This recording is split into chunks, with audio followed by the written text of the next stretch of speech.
Hello everyone, and good morning. Welcome back to United21 Season 32. My name is Redul, and I'll be your host and commentator for today. As you guys know, as always, we have two best of threes for today. One will send either Brute or Bushido Wildcats, Eternal Fire Academy, to the playoffs, and the other will send either Preasy, Esports, or Wildcard Academy home. And it's nice to see all these Academy rosters.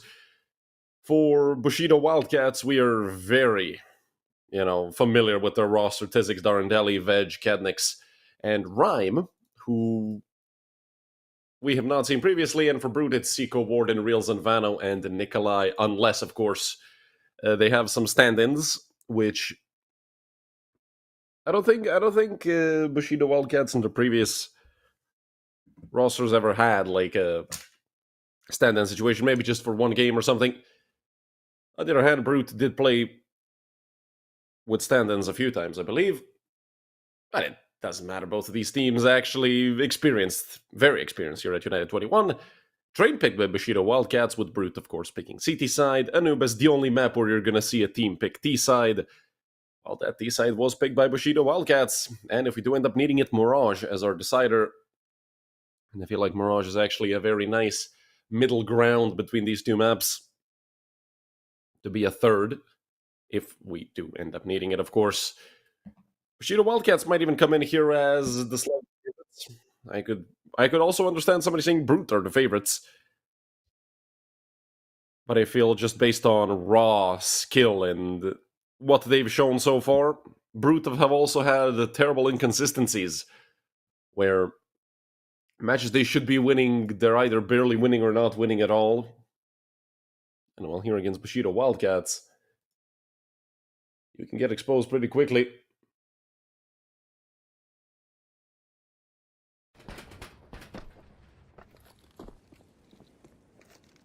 5 players towards halls for Bushido Wildcats.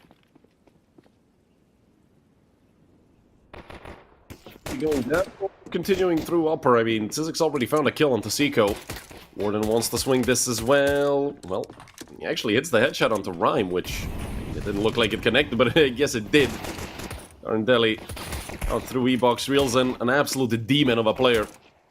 But he does go down in the meantime. It's just Nikolai, 1v3. Nikolai shouldn't really stand too much of a chance. Does spot out another. He's in the 1v1 against Darendeli. Nikolai already on a triple kill. Darendeli nails him. He has a triple kill of his own. And round number 1 for Bushido Wildcats.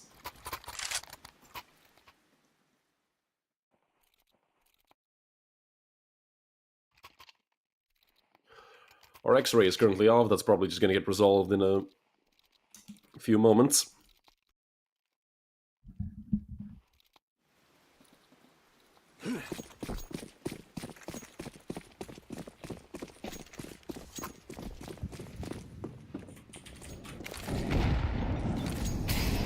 But up until then, we're going to have to go a bit blind through these rounds, because actually it does really help a lot. Both for watching and casting. Thank you very much, guys, for fixing that quickly. Just a single deagle for Nikolai, nobody else spending any money on the side of Brute. So we should be seeing a quick cleanup here by Bushido Wildcats.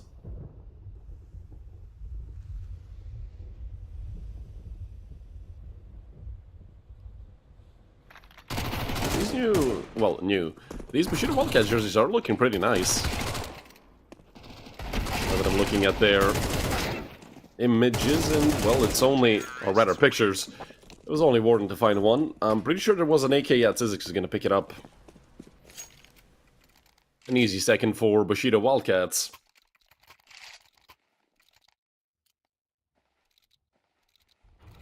Now it's a full buy for Brute. 5 M4s picked up.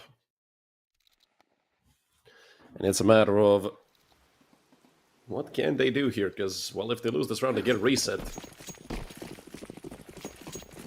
Of course, with a bit of a better buy than in the previous round. They're obviously going to have some Kevlar, because their loss bonus is already starting to pile up.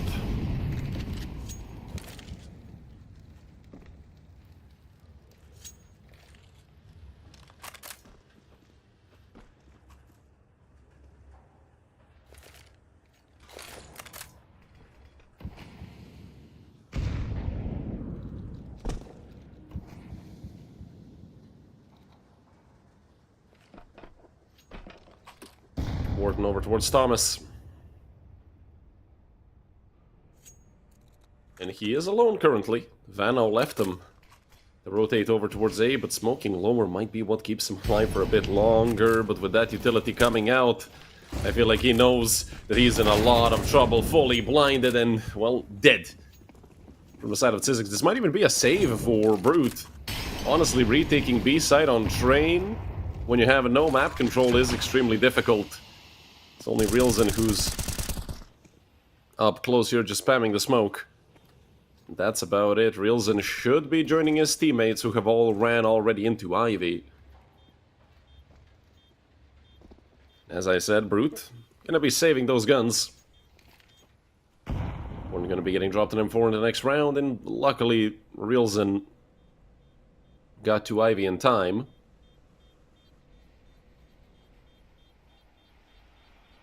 And well, Vano, be ready for this peak. He's actually holding the deeper part of Ivy, and he goes down because of it. Another kill is found by Cadnix. Oh, what a tragedy. This save was for Brute. A swing by Veg, a bit of a wild spray that doesn't quite connect. A 3-0 lead for the Wildcats nonetheless. Lots of problems for Brute.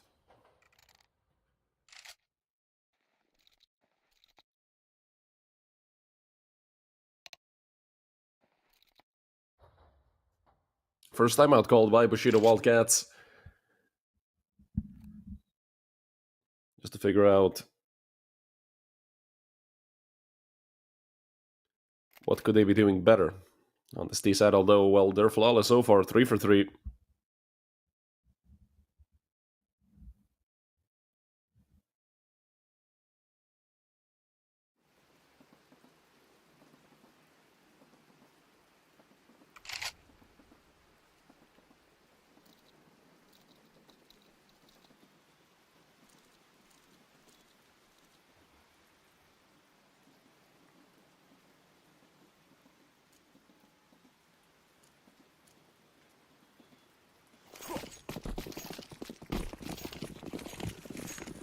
An MP9 of Hamas and 3 M4s for the players on the side of Brute.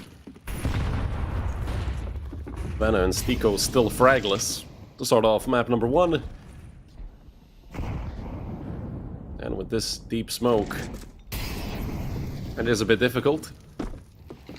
And Bushido Wildcats do respect the play. You can see how many nades they've thrown into Popdog. Nikolai taking quite a bit of damage. Realzen getting tagged up as well. And will they be pushing into Popdog? I mean, they already sent Brute packing away from Popdog.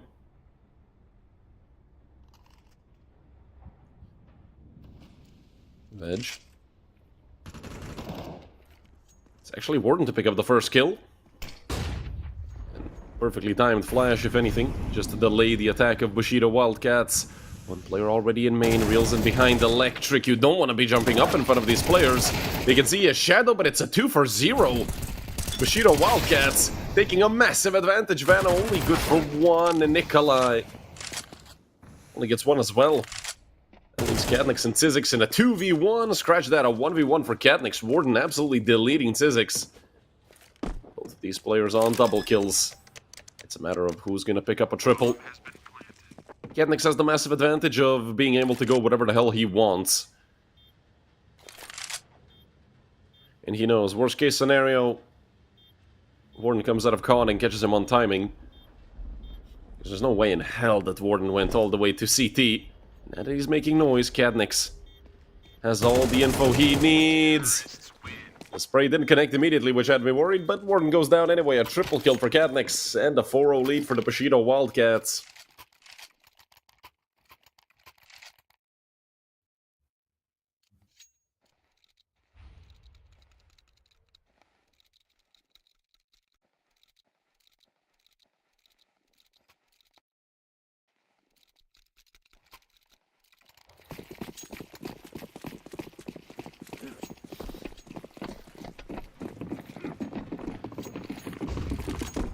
Single M4, 3 pistols, and an SMG for Brute. And up against the buy that Bushido Wildcats currently have, they've spotted the player out towards Thomas. It was just Nikolai with a deagle. Although they didn't clear out upper. Vano Actually has potential for a multi-kill here. He can, well, not deny the plant, but he can get... Oh, no. Oh, my... That is arguably even worse. Oh, no. I mean, you know what? It happens. Rhyme just baiting the ever-living hell out of Edge, but it doesn't matter. Even with the team kill. A fiesta of a round. Vano really messed that up. Could have had 2 at any point. Could have also denied the plant. Didn't do either.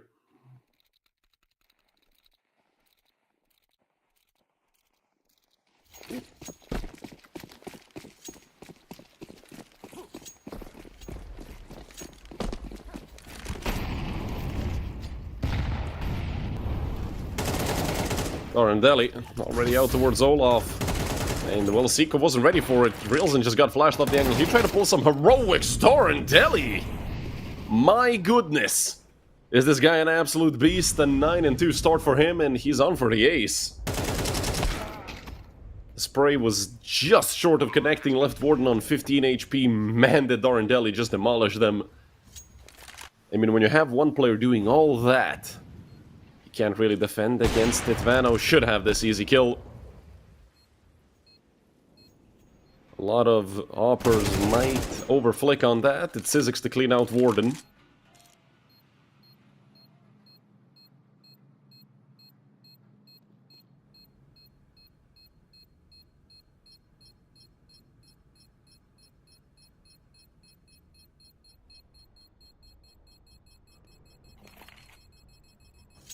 Man, I'm gonna be running into Sizzix. Oh, the timing is... the timing is horrendous.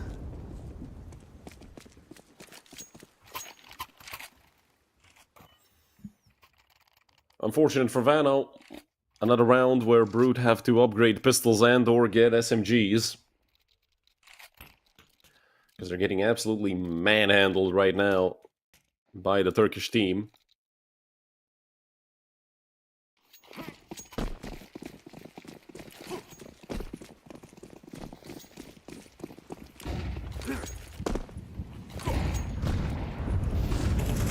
Flashes out for main, and once again, it's actually Cadnix to pick up a triple kill. I thought it would...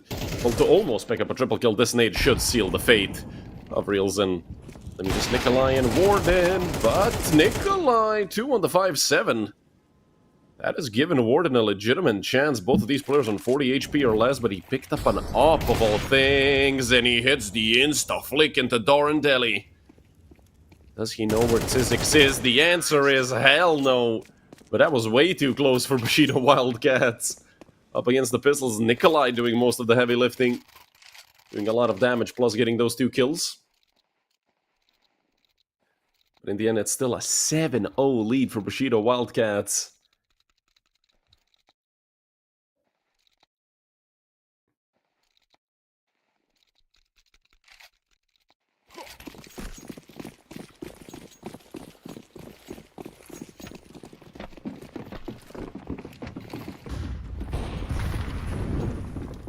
This time, heavier setup towards B by the Bushido Wildcats. We did see a few rounds where they went heavy towards A main. This time, 0 presence, actually. Towards A main, they just dropped the smoke on Sandwich, and that's about it.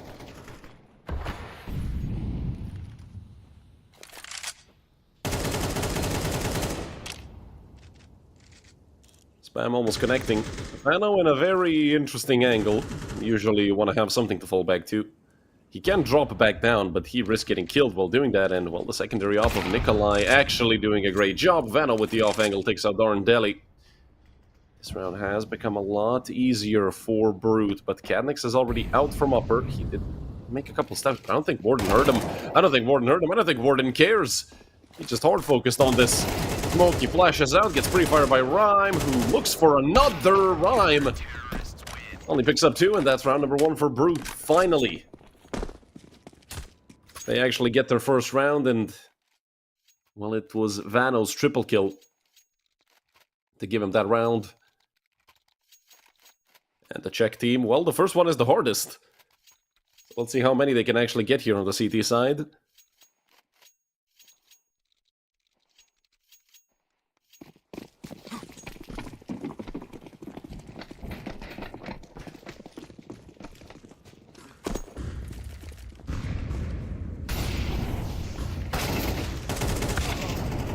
Oh man, another great entry by Darendeli. Vano does get one back, but Rhyme and Katnix get more, and well, I wish I had my watch on my hand to tell you how quick that round was. Right back to their winning ways. Bushido Wildcats got pissed that they lost that one round, I'll tell you that much. No, it is CT-sided, it is CT-sided. Statistically, it is CT-sided, but as I always say, numbers don't matter at all in this video game. Except for on Anubis and T-sides. That is the one time the numbers actually make sense.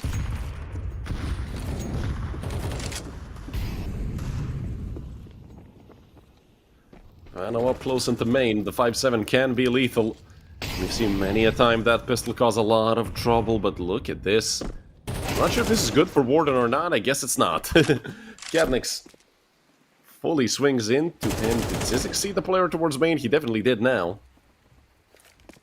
Spams a little bit, sends him back.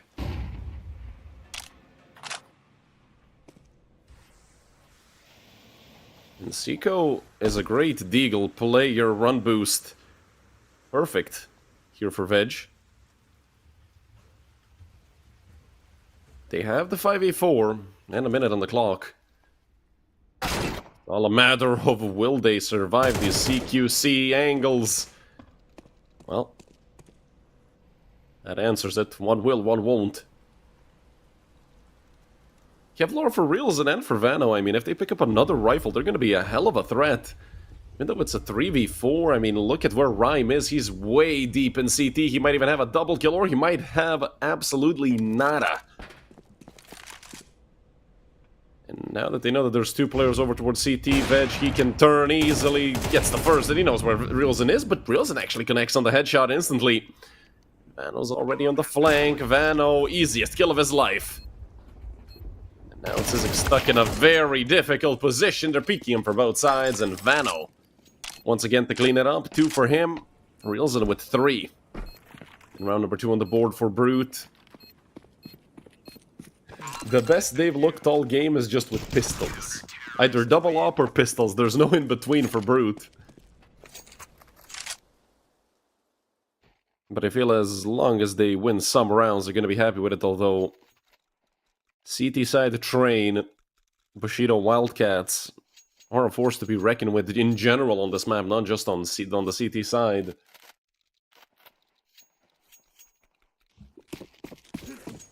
Bushido Wildcats, while they were still EF Academy, were here at United21 one of the most dominant teams in general. Because when they win by a lot. And also one of the best teams on train. So, Brute have a hell of a task here. Darendeli, in the meantime, cleans out the part of Ivy, but it's immediately rotated into by Nikolai and Reelson. Speaking of Nikolai, he goes 1 for 1. Reelson is still here. This is a player who plays strictly off of momentum. And I'm telling you, once Reelson gets going, it's incredibly hard to stop him. But it's been hard to get going for anybody on the side of Brute. Vano and Nikolai had a few good rounds. Hell, Seiko is still on 0 kills. 10 rounds in, almost 11. And Seiko hasn't killed anyone. Warden does take out Veg, but look at Zizix. Oh, this is such great timing for Zizix. Never mind Darendeli. And both of them go down. Round number 3 for Brute. Finally, the first kill for Seiko as well.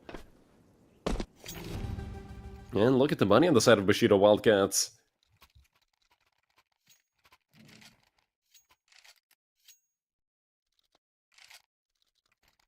Last round of the half, and they have absolutely nothing.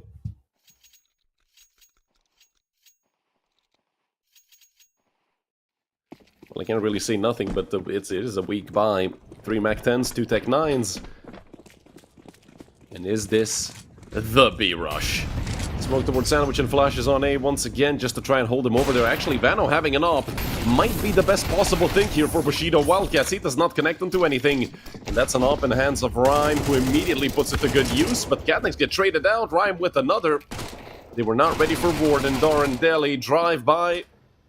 And leaves himself in a 1v1 here against Nikolai, who does spot him out. They both know where each other are. The AK in the hands of Darendeli. Will he jump up? Will he go on top of the ladder? Is he ready for Nikolai's position? Yeah, I think it was the first to react, but Nikolai was more precise, and that's round number 4 on the board for Brute. 4 out of the last 5 rounds. Not bad for the Czech team.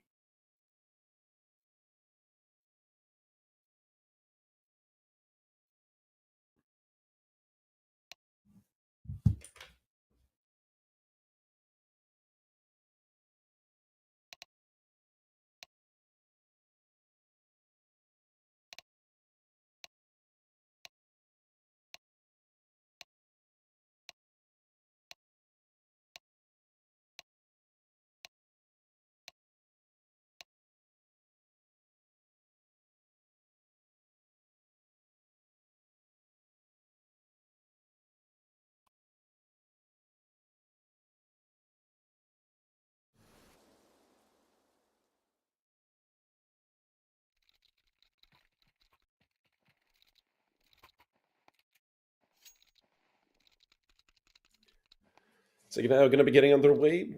Dual Berettas for Rhyme. Tsiziks with a kit.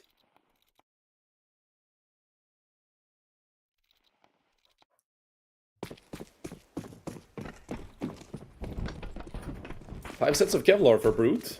No utility on Train. Also, I have to mention that Seiko is pretty good with pistols. Hoping that he goes away from this big old 1 on the scoreline. But darn Deli, once again, phenomenal headshots from him. Veg is up close and instantly connects onto Ward, and now it's Nikolai versus him and Veg. My goodness. Their aim is so crisp. It's Seiko to come up close. Can he take out at least Veg? The answer is no. 3 for Veg, 2 for Darn Deli. A shutdown in round number 12. Sorry, round number 13. It was just a bunch of slaps across the face for Brute. Also the fact that this map is pretty CT-sided goes against Brute.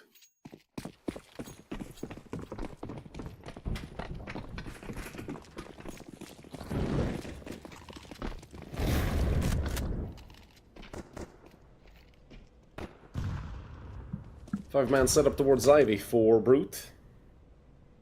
And I mean, they're going to be pushing this. Veg. 1, 2, 3. That's enough. And now one of the MP9s can come in, clean this all up, and, well, hope to pick up the M4, or they can run into these Deagles. They've already taken their flank. They're all dead. Once again, it's 3 for Veg and 2 for Doran Deli. Back-to-back rounds with the 2 of them picking up 2 and 3 kills. And I love how Tsiziks is absolutely chilling right now. Chilling. 6 and 6, the guy doesn't have a care in the world. The rest of his team, especially Darn Deli, demolishing everyone.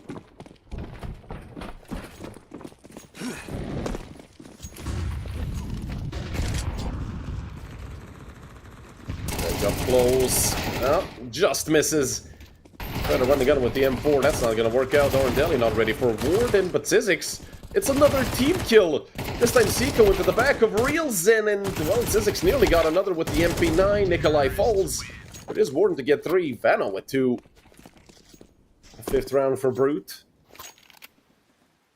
But this was a round with a bunch of SMGs, and you can tell by the money on the side of Bushido Wildcats. They can still buy up.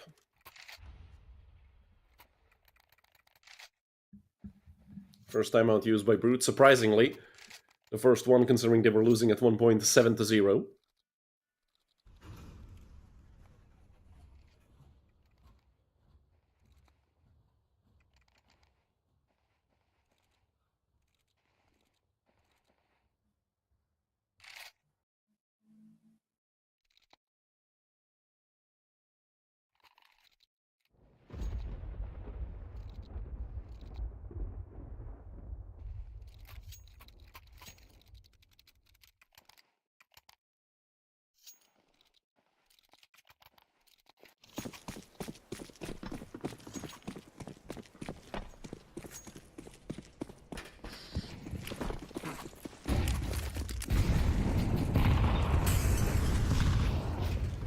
Rhyme up close into main. 5-7 could do a lot of damage here.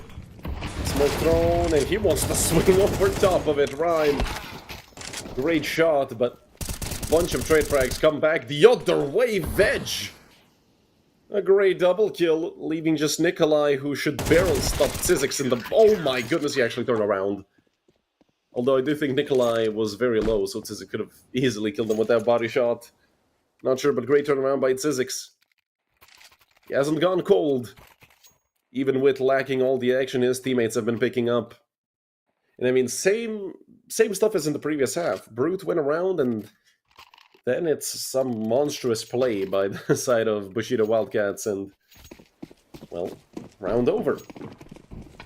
11-5, this does not feel like a scoreline you can come back from.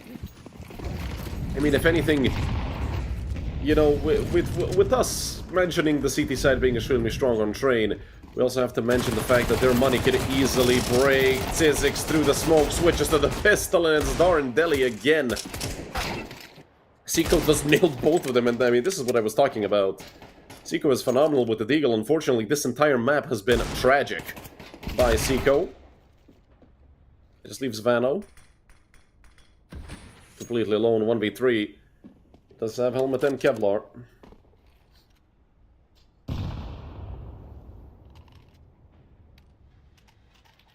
Although he has been given enough space to just walk out of upper.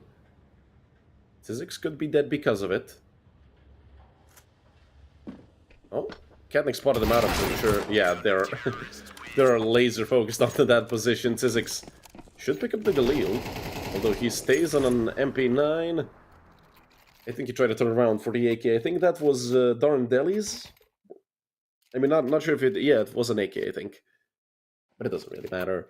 12-5, Bruder getting absolutely stomped out of Train. Next map is Anubis.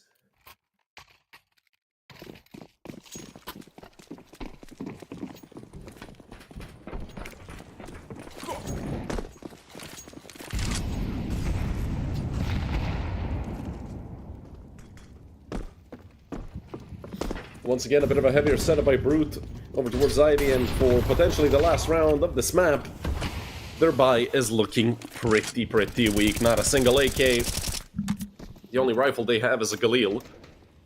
It's not nearly enough to be playing Train properly. Nikolai out with the Mac-10, but immediately traded by Katnick, although Vano in a doable situation, 1v2, a lot of noise made, but the insta-headshot onto Veg connects. Luckily for Zyzzyx, he can literally kick the bomb with how close it is to him. But Vano has no idea where Zyzzyx is.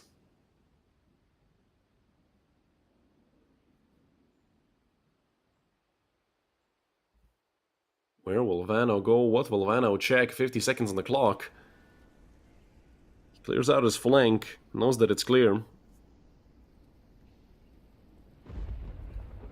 Where does he go next? 40 seconds on the clock. He knows he has to go towards the bomb. He knows that Zyzzyx is somewhere close to the bomb, for sure. The bomb was dropped in the midst of all that chaos. It's Vano to clutch up. 1v2. And the triple kill in total. Brute continue to hold on.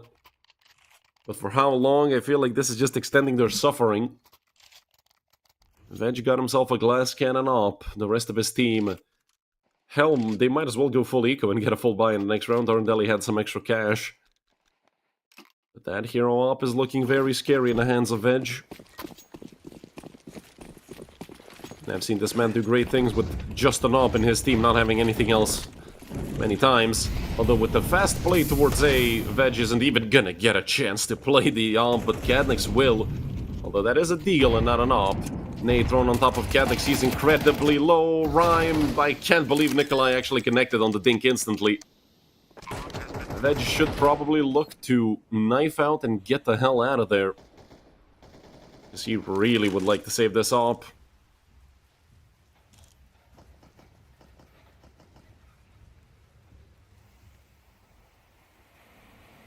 No name Turks? What? This is ex-Thermal Fire Academy. These guys are very good. What are you talking about?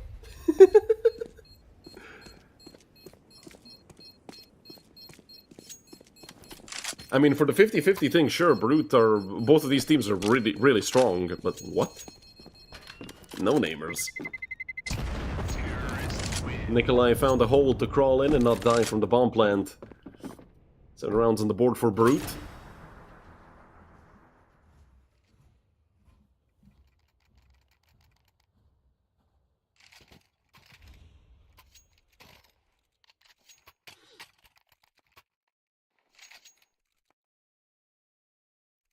Veg finally going to be getting rid of the glass part of his cannon, and now it's just going to be a cannon.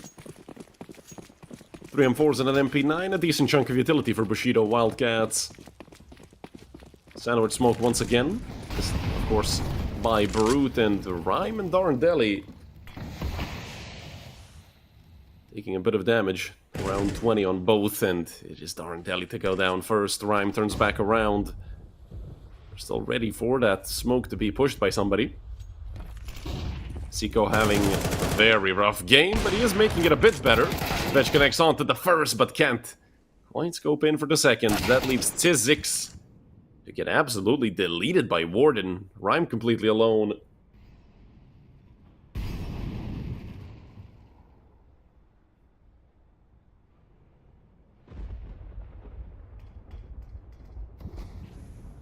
One before with an MP9. I mean, you might as well go for it. Yeah, you're throwing away some utility and helmet and Kevlar, but at least you can maybe get some extra money.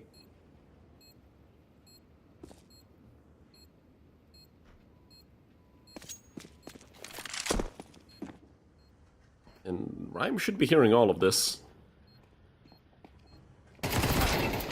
That's a hideous angle to have to swing out of. Warren takes a set off, makes it 8 for Brute. Just 4 more rounds and you might even see overtime here on map number 1, and... what is that, like 2.5 more full buys that Brute need to win?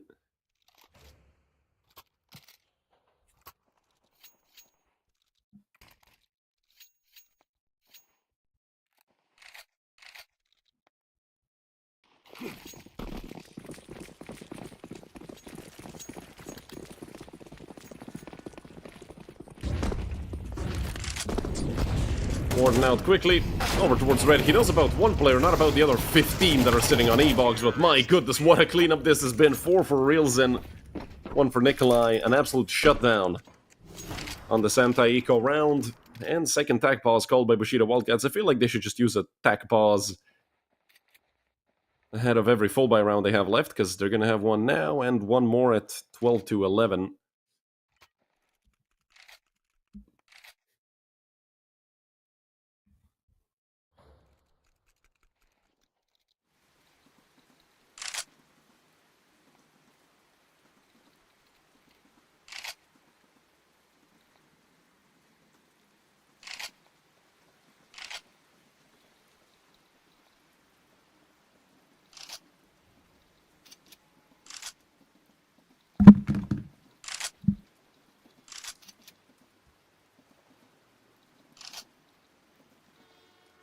I love when I knock random crap over on my desk and then it probably sounds like I dropped a bomb.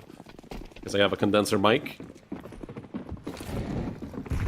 A full buy for Bushido Wildcats, who have 4 M4s and an MP9, although they are lacking kits and 4 players. Only Katniks has that diffuse kit on him.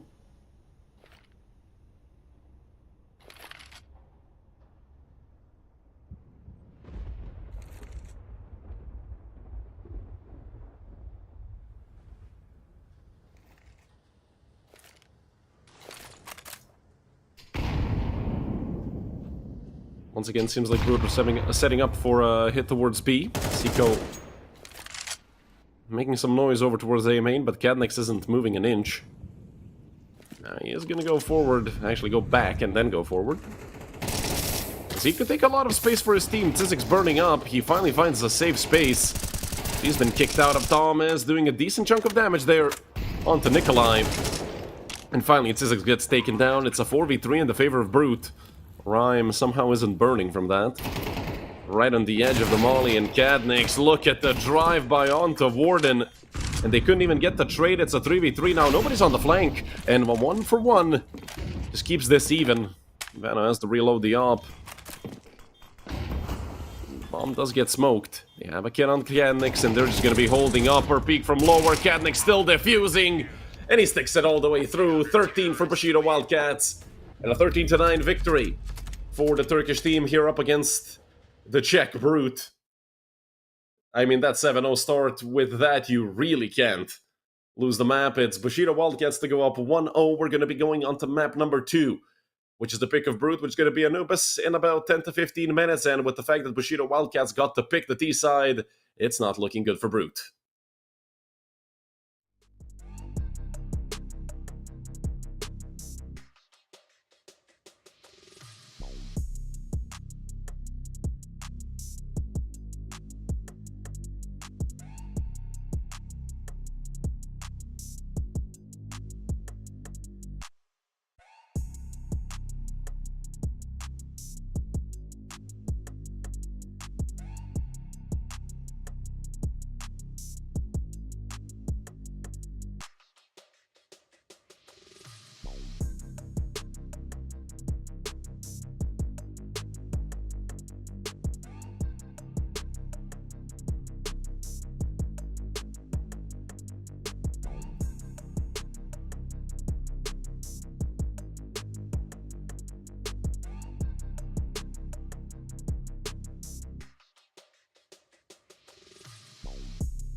Hello everyone and welcome back to map number 2, here between Brute and Bushido Wildcats.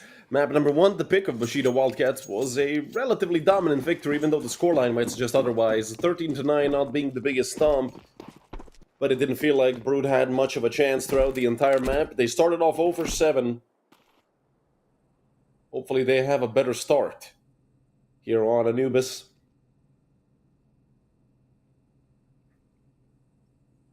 Warden is going to be tested.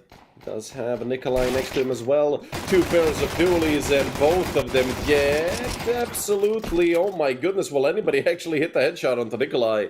But both of them get destroyed. It's a 2v3 retake. It's not impossible for Vano and Realzen. The only problem is Realzen doesn't have Kevlar, doesn't have a kit, doesn't have anything.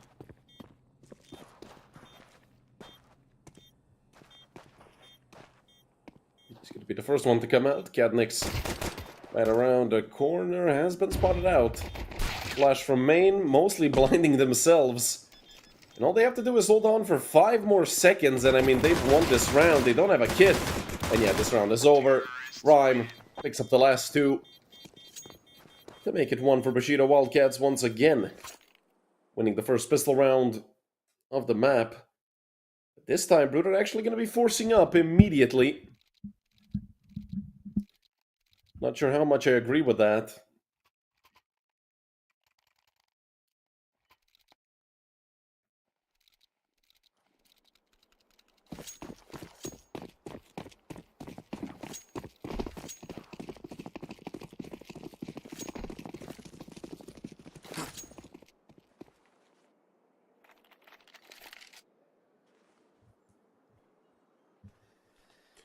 Two AKs and 3 MAC-10s. And the entirety of Bushido Wildcats going towards A. Warden is going to smoke behind them, and will they be pushing this? The answer is no, and Warden, that's a lot of damage done on the Kadniks and Dar and Delhi. These MP9s are hitting everyone, but not actually getting kills. And once the dust settles, it's a 1v4 for Seiko. Everybody tagged up at least a little bit, except for Veg. But all Seiko can do is sit and wait.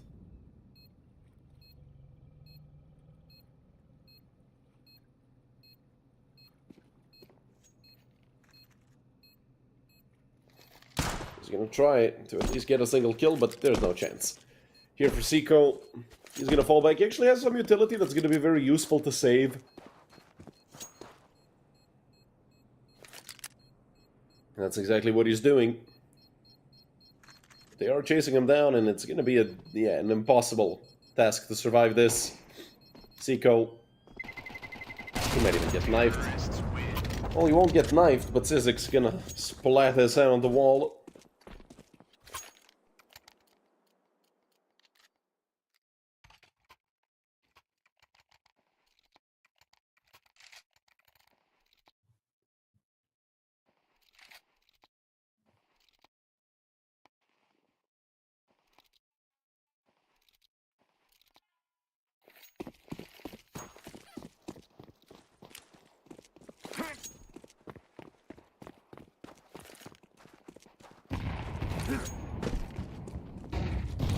Nikolai with the Ninja Diffuse setup.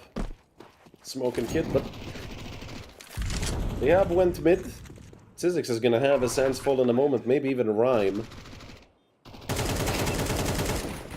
And with the instant thing happening in nade thrown, Zizix just wants to survive as much as he can, and Doran Deli comes to help him out. The nade doing so much damage as well really helps out, and now they're just gonna let Kadniks run wild. They didn't even hit him once.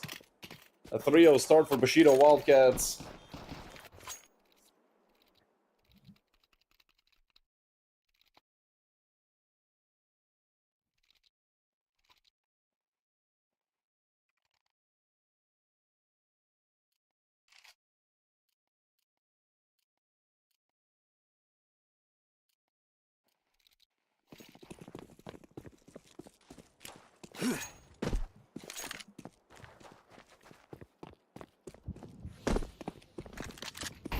Default setup for Brute. Or it was. I think the 2-2-1 is still a bit more common than 2-1-2. It all depends on teams, I believe, and their preferences. But Brute should really be looking at getting around as soon as possible. Because if we see another start with like 6-7, 8-0, I don't think they're going to have much of a chance at coming back. Vano with an op, and this is such an easy kill for Vano. Bunch of utility just came out from the side of Bushido Wildcats. But they did not fully commit. Reelson burning up a ton on less than half HP.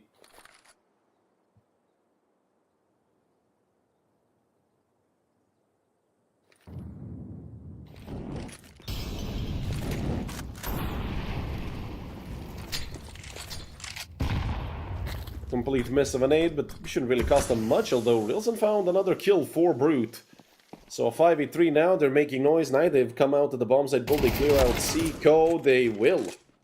That really gives them a chance now. With that smoke being over towards Temple, they only have a single flash, and the bomb can get planted. There's a player coming in from main.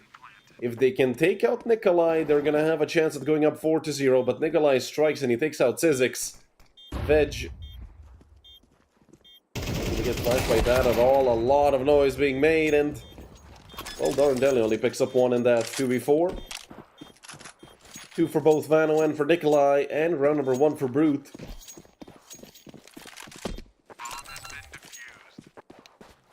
This time coming by a lot quicker than on train.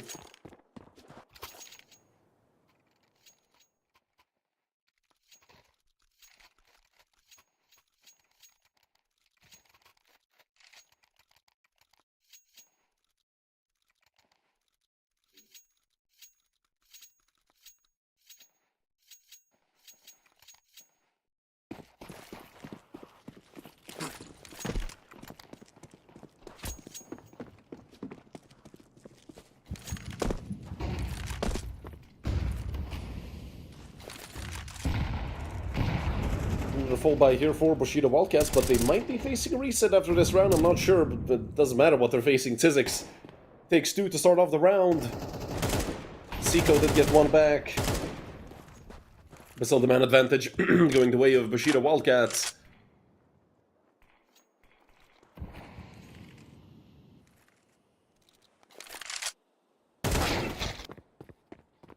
Main push gonna pay off for Seco. But now he has to go back. You never know if you're going to get traded out and where you're going to get traded from.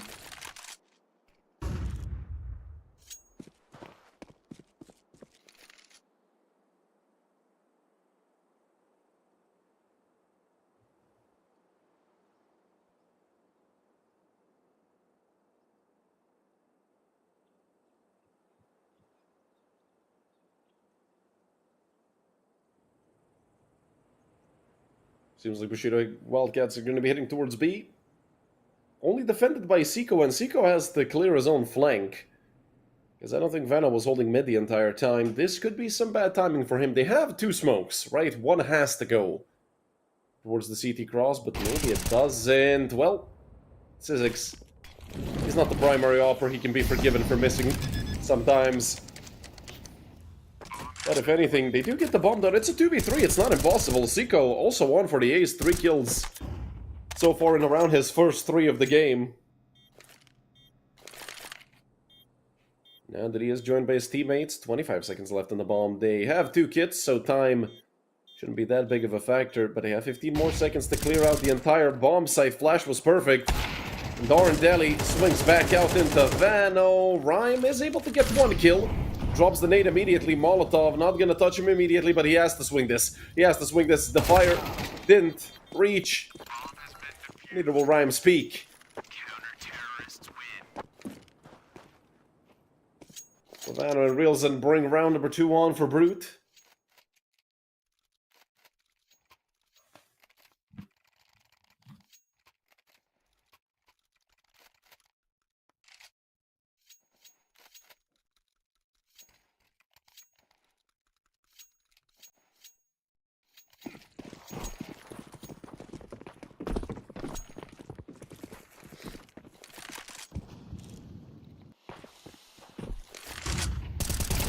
Another full buy for Bushido Wildcats, and oh no.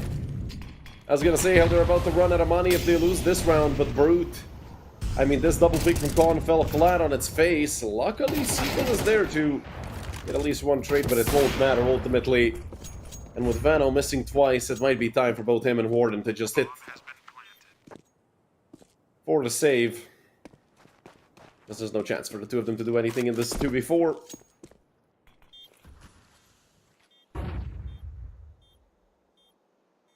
Veg, on the other hand, looking to hunt them down.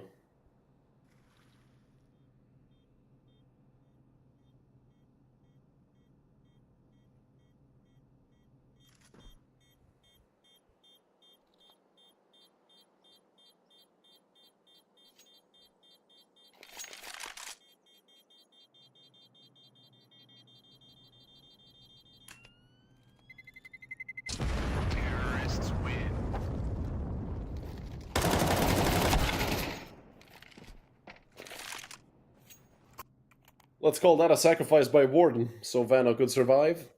I do believe Vano dropped 2 M4s, maybe.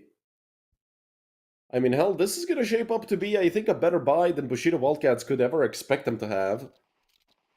Good thing Vano survived those 2-3 rounds in a row.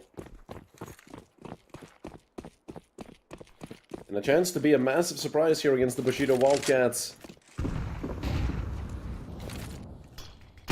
Hopefully they stop peeking Khan, because they've had 0 success with these Khan peaks, and it just continues to be the same. Thorndelli already up close into connector. Molly in front of it to push anyone back.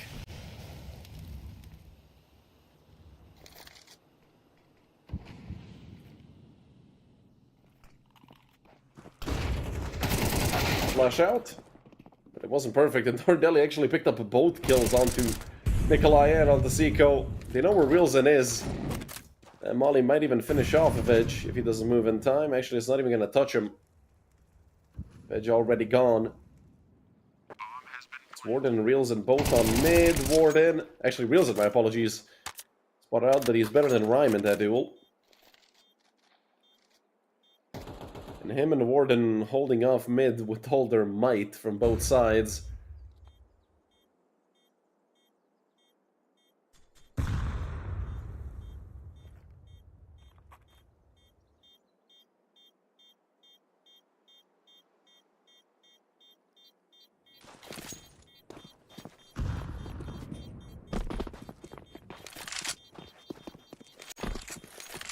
Someone disconnect? Yeah, Seiko got dropped from the server, so that's going to be a tech pause. 5-2 lead for Bushido Wildcats. I just hope that Seiko is going to be back quickly.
Luckily, Seiko is back with us, and yeah, the freeze time can commence.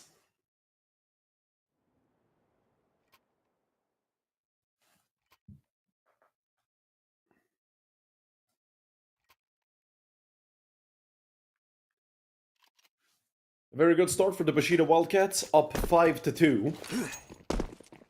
And also, they put Brute on a very weak bye this round. So they have the chance of going up 6-2, and after that it's a full bye, so who knows what's going to happen. Of course, Brute still have a chance to steal this round away. 5-7s are extremely strong, and an M4 and an MP9 are nothing to play with. Nothing to play around with.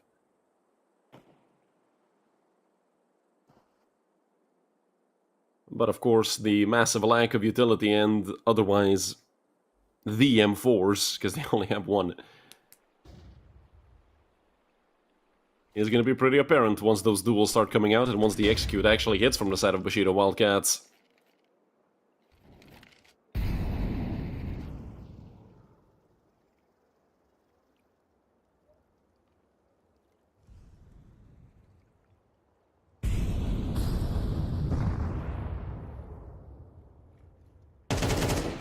Just a shoulder peek by Warden, but even that gets punished by Darren Deli, who continues to be almost flawless.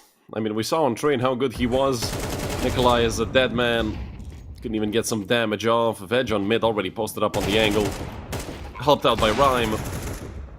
And Rhyme was not needed at all. Veg got both. That just leaves Vano. Oh, the timing. Ah, it was almost horrendous for Tzizix. But he does manage to get the AK out in time.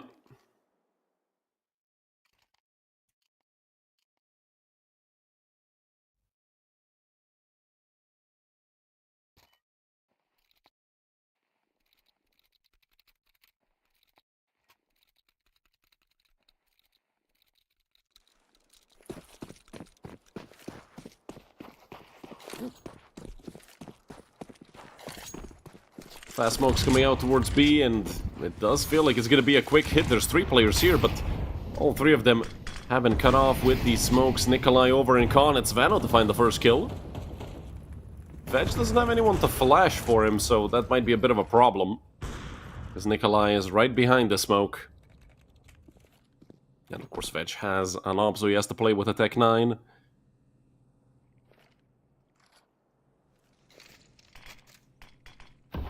And it does get re-smoked. If anything, that gives him some more time to chill around and, you know, not really do much. It actually, with both of these players being towards connector, Bushido Wildcats could win this round with just Veg mulling Con. As crazy as that sounds, obviously he doesn't know that. He wants to stay as quiet as possible.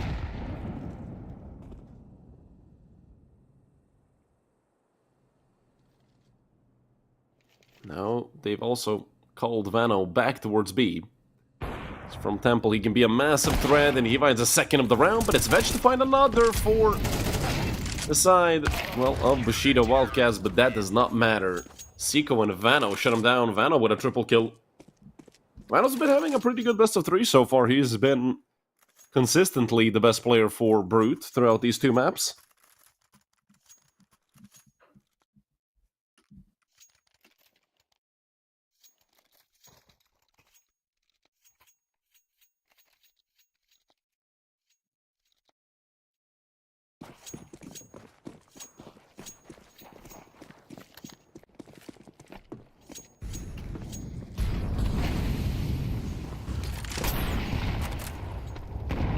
Bunch of nades being dumped on mid. Not much damage done, only 10 HP. Lost by Katnix, and that's it. Darren Deli in the meantime, of course, picks up the entry. I mean, who else but Darren Deli? This man is incredible.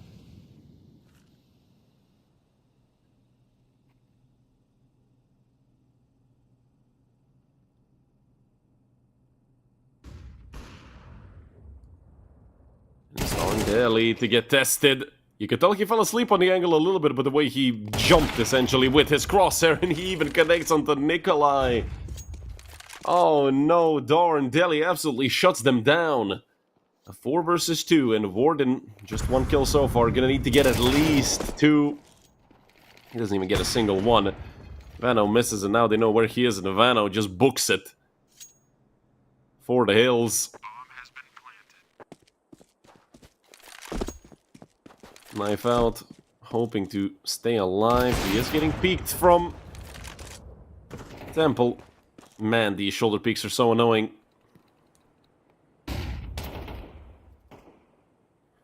And Veg is coming up behind them. Glock in hand. Vano is dead. Just a matter of who's going to come to him first. And it is going to be Veg to take him out. 7-3 lead for Bushido Wildcats.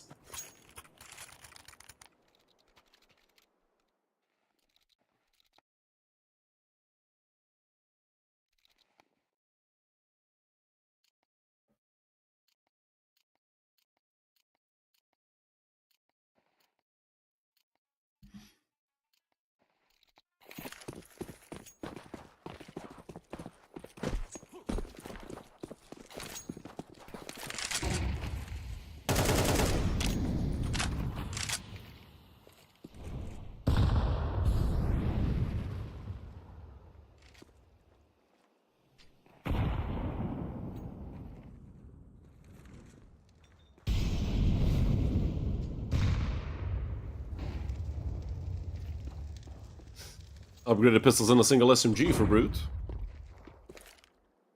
Once again, it's Darndelli pushing up Khan. He's looking to cause trouble. Does Molly Nikolai out of connector. But look, in the meantime, Warden and Rilzen pushing in through A main. They're going to cause some trouble to Veg, and now these pistols can actually do something from connector. The crunch comes out, and it's a 3 for 3 in total. Great job done by Bushido Wildcats to somehow hold on. Well, not to the man advantage, but just to keep it even. It's an AWP and an AK picked up. I mean, it's Vano and Real, so they should really be swapping weapons, no? Realzen wants to play the AWP, and he completely misses onto Tizix. Not sure why he went, you know, alone that far.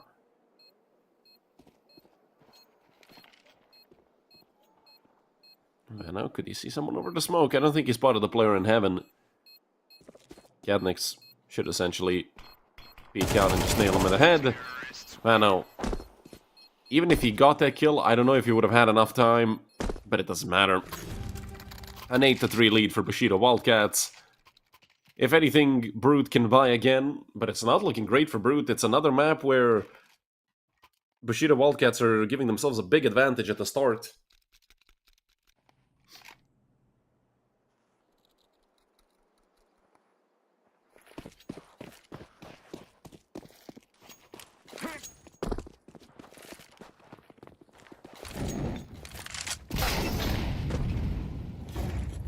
Great peek by Nikolai, if anything.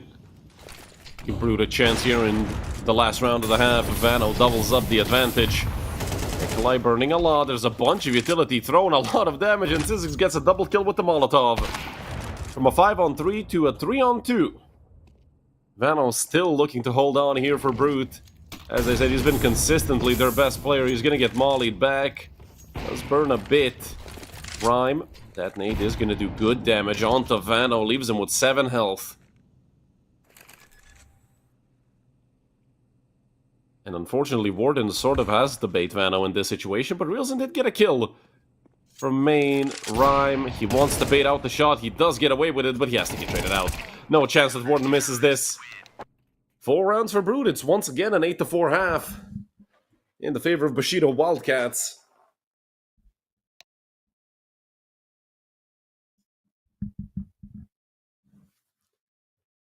I will say this, though, it feels... I know this might sound crazy, but it feels a little less dominant than that 8-4 we saw on Train, because we saw so many massive multi-kill rounds, especially from Darndelli on map number 1.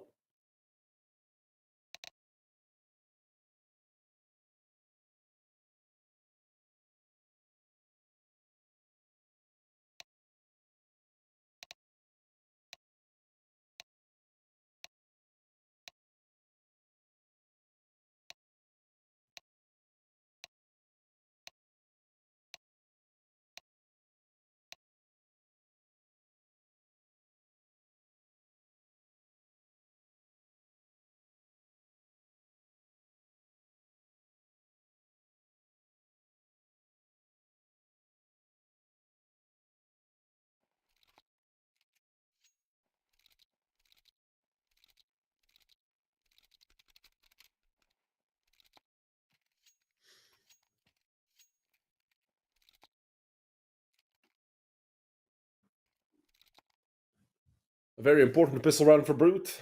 This is going to be the round that could give him a chance at making this comeback happen and potentially taking us to map number 3. And the good thing for Brute is, if anything, they are very good pistol round players. At least they shoot well with pistols, but Veg is also a phenomenal shot with the USP, and look at this, the flank play over towards B. Rhyme has dualies.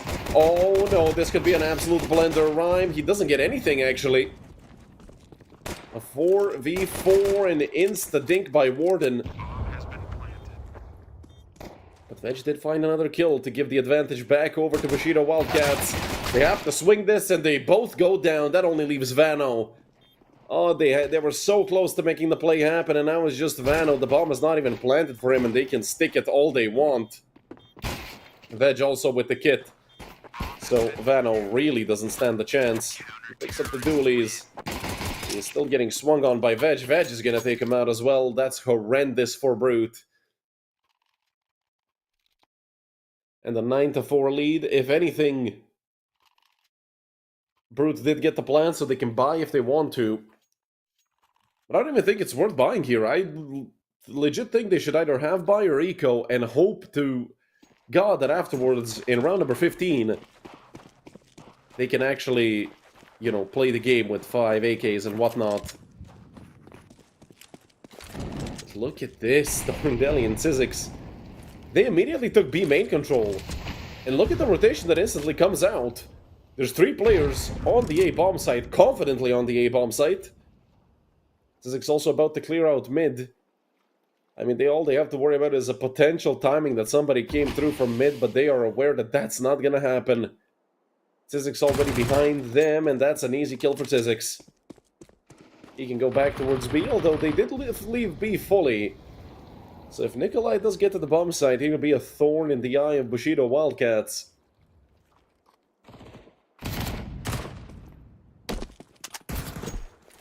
Yeah, and he's getting out of main. Nearly goes down. With his back turned through the molly. Yeah, Warden, that's not gonna work out. 3 more players remaining here for Brute. Now it's just one, Seiko. If anything, he connects on at least 1 shot. Give himself some extra money. But that's the only positive I can take out of that. And now Seiko is running for the hills. Will they catch him out? He's just looking to waste time. I'm not really sure what the point of this is. Maybe find another headshot? No. Darndelli shuts him down. 2 kills for Rhyme in this round. And the 10-4 lead for Bushido Wildcats.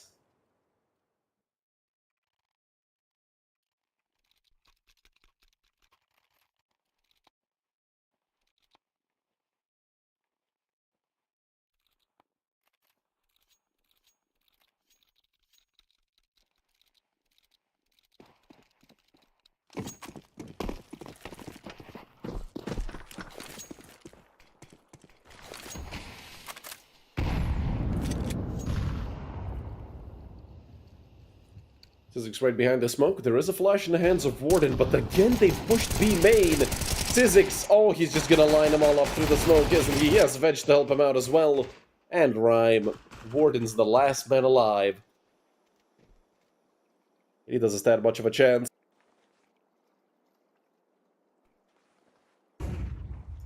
What can Warden even do here? Well, the answer is nothing. Gadnix catches timing onto him. The last full buy for Brute. If they lose this round, then they're probably done with the map and the game. Of course, don't forget, this is the playoff bout, so nobody is going to be getting eliminated if they end up losing. Whether that be Brute or Bushido Wildcats, this is looking like it's going to likely be Brute. I think 11-4 on the second map will already be being down 0-1. Czech team is amazing, but they can actually pull off a comeback as large as this. Who knows, they maybe prove me wrong. It's always possible. A lot of flashes dumped on mid. Nades as well to soften up Rilzen. Vano some more in through the smoke. Speaking of Vano, he's gone. Rilzen looking to get the trade, but he's not ready for the MP9. It's Gadnix with a potential double kill, but actually it's Nikolai who has his number. Veg with the rotation over from both Cav, and he's gonna get mollied. Swings out through the fire, through the flames. It's darn Deli to pick up both. But I like the effort from Veg. That leaves just Seiko. And I mean, the way Bushido Wildcats have been playing, they're not gonna lose 8 in a row. Let alone 12 in a row. Because that's how many they would need to lose after this one to actually lose the game. Arndeli, easy 4K. Arndeli has been on a roll all day long. Map number 1 had 21 kills, if I'm not mistaken. He had at least 21. Now, well, he doesn't even have... He hasn't played enough rounds to say that, oh, well, he should have 25 or something. He's been doing a great job. Darndeli, an absolute beast. 17 and 8. Brute have a scrape to get her by. And look at this swing. They're so confident. They're so confident. Yeah, it's over. Yeah, it's definitely over. No chance. No chance. Everything connects for Sizzix. 13-4, even more brutal than map number 1. Forget what I said about the first half, about it being closer, and the 8-4 not being as bad as it was on Train. This was an absolute shutdown. Brute didn't stand a chance. Simply put, the Turkish team was much better today, and they are into the playoffs. They're our 4th team who has a 2-0 score going into the playoffs, and we're going to see who's going to be our 4th team to be eliminated. It's Preasy Esports versus Wildcard Academy. After about an hour-long break or so. See you guys later.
Hello, everyone, and welcome back to the second best of three we have for today. It's between Wildcard Academy and Preasy Esports. Apologies for being a bit late, almost half an hour late, but it was the teams having problems. We do have also a stand-in playing here, and we'll see that later once we get into the game. We see Inferno, Ancient, and Nuke, and the game should be starting any moment now. I mean, we're really going to be getting into this quickly.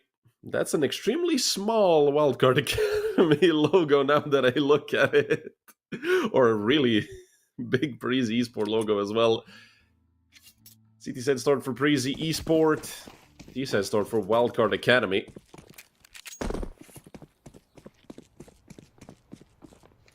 And I think it's Preasy who have a stand-in QX instead of Unime.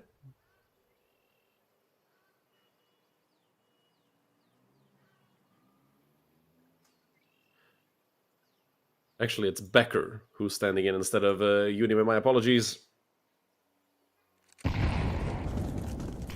That can be a big hit to a team's performance when they lose a player, especially one that's as good as Unime. I know I've seen him a few times around here. He's been pretty good, and, well, this round is off to a great start for Wildcard Academy. They have a 4v3, and the post plant over towards the B-bomb site.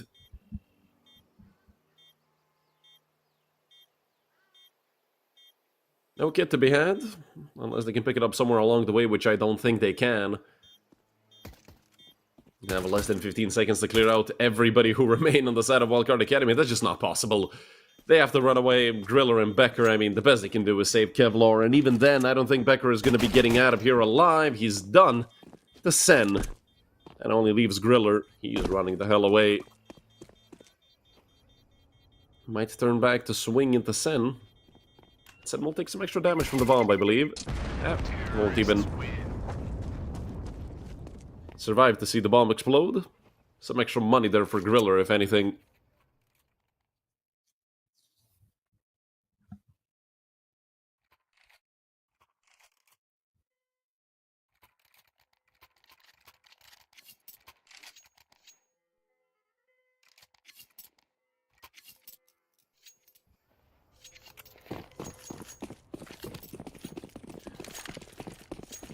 A FAMAS with 3 MP9s and the 5.7, and it's only QX who has that utility on the side of Preasy Esport. Some nades over towards sandbags. Nobody there to receive them, though. 4 players over on B, and Asilian actually got fully blinded and started spraying. Asilian, well, Donnie has spotted them out. Smoke thrown and nade as well. And now he's just TMKJ, who decided spamming a smoke against 3 SMGs was a good idea. Quick send Asilian. Sorry, not Asilian, I think it was Becker, actually, who is with him. Yeah, it's Becker.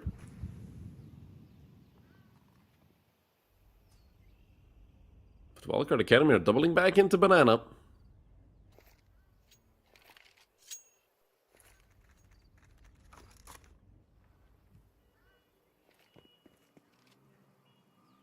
Becker has a very strong position for this. A potential multi-kill, but he didn't realize he let a player go through. It might be him getting a little 4x3. Still, QX on the site with the 5.7, and that should be an easy kill over to TMKJ. Sen just continues going forward, a lot of damage done to Asilian. He has to turn back. And obviously this won't be another save for Preasy. I feel like this is a round you kind of have to attempt a retake in. It's 3v3.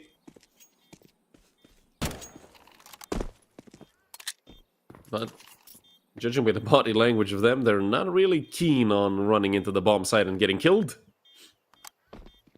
So we'll have to sit and look at Wildcard Academy get their second round.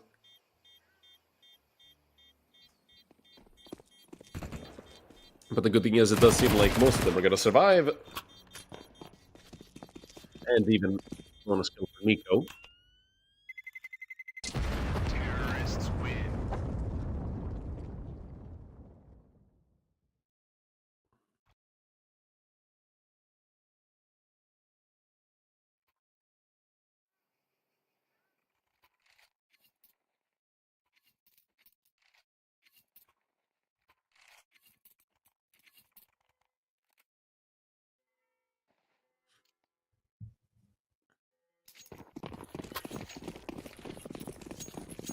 They're strung together by on the side of Preasy Esports, of course.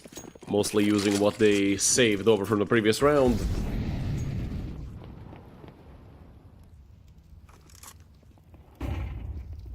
And it's Nico and Asilian. Two of probably the most experienced players here on the server. From short, the swing out, wide swing from Asilian. Nails friend with the SMG, and now it's Donnie coming in from long alongside San, and Donnie does connect. The MKJ, his struggles just continue. But Wonder was able to get a kill in the meantime. So it's a 2 versus 2, soon to be probably post-plant. Good nade thrown on top of Griller, half HP gone. And look at Donnie, they want to boost up. Donnie is in the smoke. You think he's looking for the boost. He does take out Griller, but he immediately gets traded by Becker. So the substitute at a 1v1 against Wonder. I still have no idea where the bomb actually is. Oh, it was on top of the box. I couldn't see it on the radar, but Wonder with a double kill.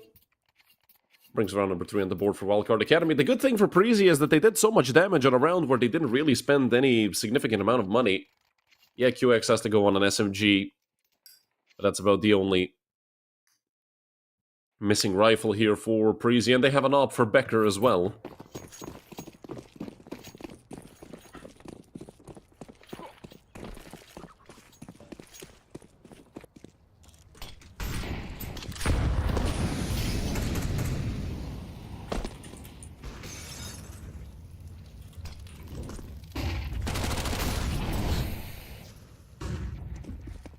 The 5v4 to start off the round for Preasy Esports.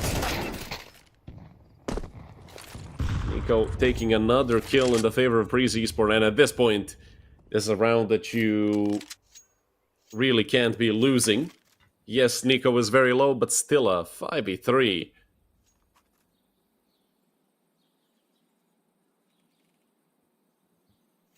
Just such a big advantage. Although with a bunch of utilities still remaining, Wildcard Academy could hit B. Technically, it's a 3v2 if they hit the B bomb site. They just have to play the post plant, flash out. And a bunch of flashes falling on top of QX. Miller does take out Donnie, and he swings out with the USP to nail TMKJ. Only friend remains. It's a 1v5, made a 1v3, but with literally 2 HP. He has more opponents remaining than points of health remaining, so he's just going to turn back.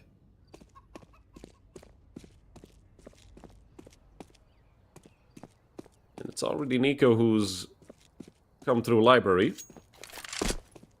I mean, friend has to be dead. There's no chance that he doesn't go down to Nico. Nico would have to literally close his eyes. And even then, based on the sound cues, I think Nico could be getting that kill from Pit. First round on the board for Preasy.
Upgraded pistols for the side of Wildcard Academy, although that's literally all they could buy. That's all they could afford. And with these techs, it should be a pop towards the B-bomb site. It's going to be difficult for Preasy to defend this, but they do have a third player coming in through rotation, and look at the flash, it was perfect! The Tech 9s shutting them down, Asilian doing all he can. Well, those 2 kills are going to make it a bit easier to breathe on the side of Preasy, and there's a flank quickly coming out from Nico. Molly over to default, but the bomb is going to get planted in time. Molly doesn't even touch friend, who I think was planting the bomb. Smoke on top of Coffin, which is interesting because, well, Sen is right there. And Nico does get a kill onto Friend. It's Wonder and Sen, but only 15 seconds left. They do have a kit. Molly thrown on top of triple. Nico. Post-mortem frag with the Molotov and Becker. Outplayed by Sen completely, but he had to go. He didn't have time. He had to sort of guesstimate where Sen was. Very well played by Sen. That's an angle you're never going to clear coming out of the smoke. So round number 4 on the board for Wildcard Academy.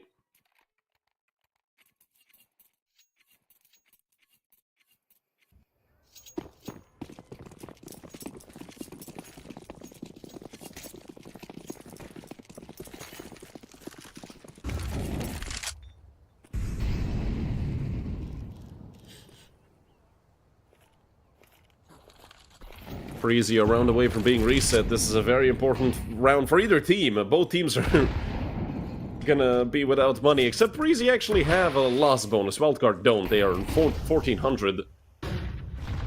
QX blinded off the angle.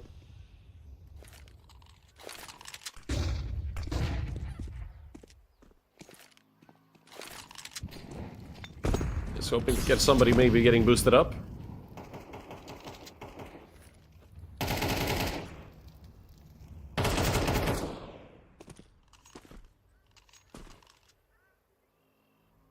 Well, banana control does belong to Wildcard Academy, but with 4 players here, Wonder has a massive job of hoping that he can cover everything and not allow for his team to get flanked, and even then, Becker takes out TMKJ.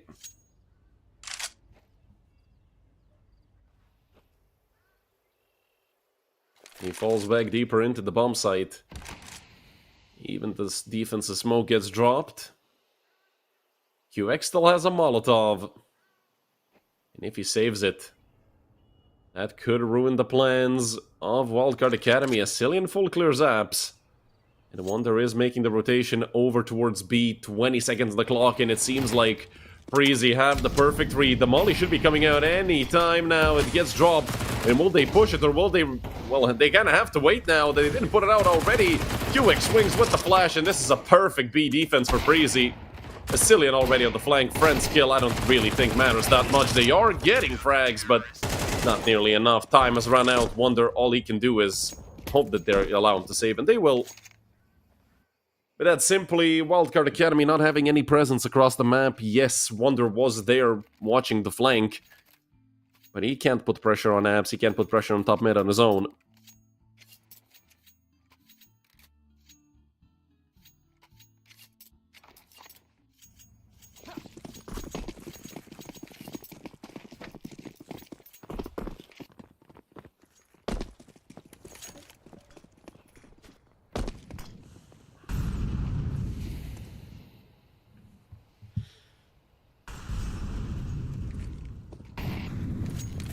Just pistols and the single hero AK that Wonder was able to save over. 2 techs, a PT-50 and a Deagle. Small amount of utility. They're gonna have to use it wisely.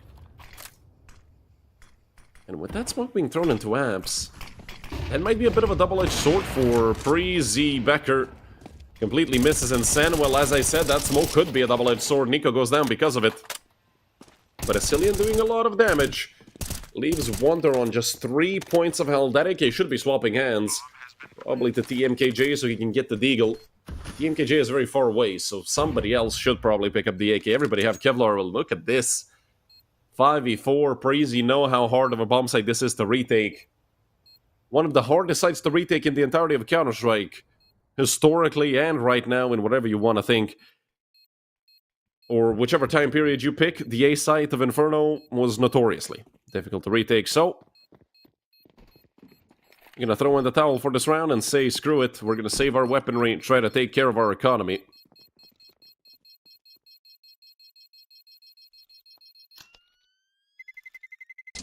Terrorists win. TMKJ. Try to put that Deagle to good use.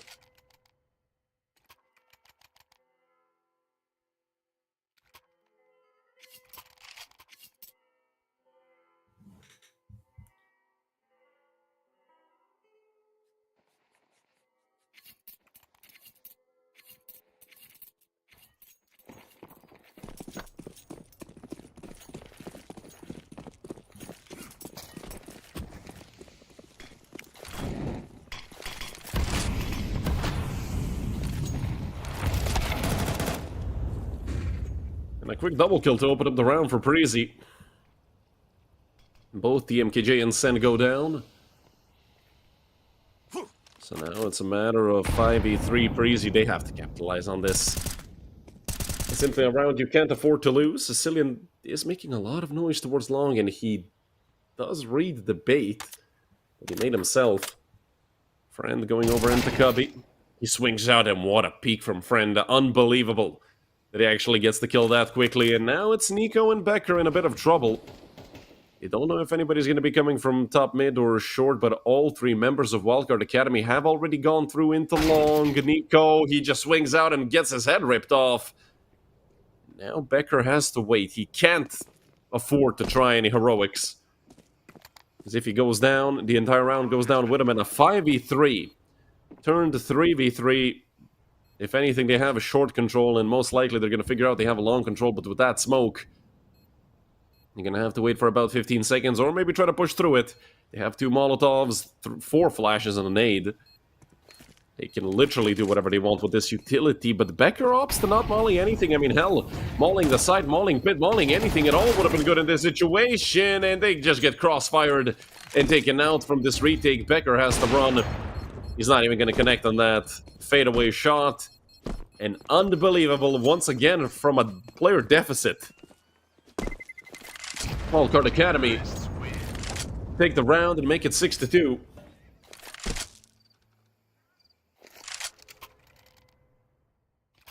Just the op saved by Becker. They do have a full buy in the next round. If they just don't spend much money now, then their next is going to be M4s and, well, probably the op again. Roller can spend a bit extra, maybe even he could... Well, I thought he might get a hero M4 along with that op. So, all eyes pointed at Becker. What can he do right now? With the op, can he pull off any heroics? Meanwhile, Asilian and Nico have gone deep into apps. If I was Nico, I'd probably prefer to have a 5-7 in this angle, but him and Asilian don't think this isn't dangerous just because it's pistols, but it is a 2-for-1. Incredibly fast reactions by Wonder. If he went down first there, all chaos would have unfolded right in front of them in the apps. Probably towards the bomb site, Griller just looking to buy his team some time, but the bomb will get planted. Even past that Molotov. So at this point, the focus becomes on helping Becker save the op, but if the MKJ hits a few more shots like that, they're not going to be saving anything. Right behind the smoke, TMKJ, he can hear QX right next to him. He's gone into ramp. Let's see if they can maybe flash QX off the angle. This is a very filthy angle to peek.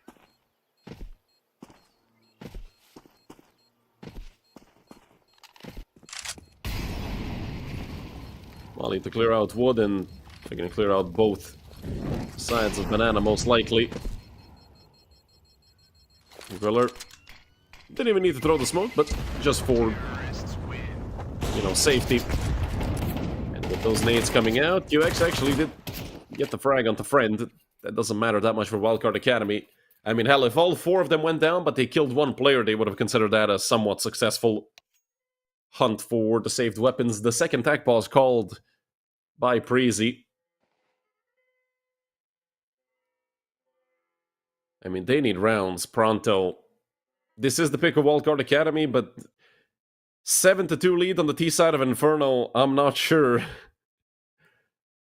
how good that is currently for Preasy. I mean, we know how good it isn't. It's horrible right now. I don't know if they can even... Can they get it back? They've looked cold. They've had their moments, but I feel like it's also them saving so much and giving that much respect over to Wildcard Academy.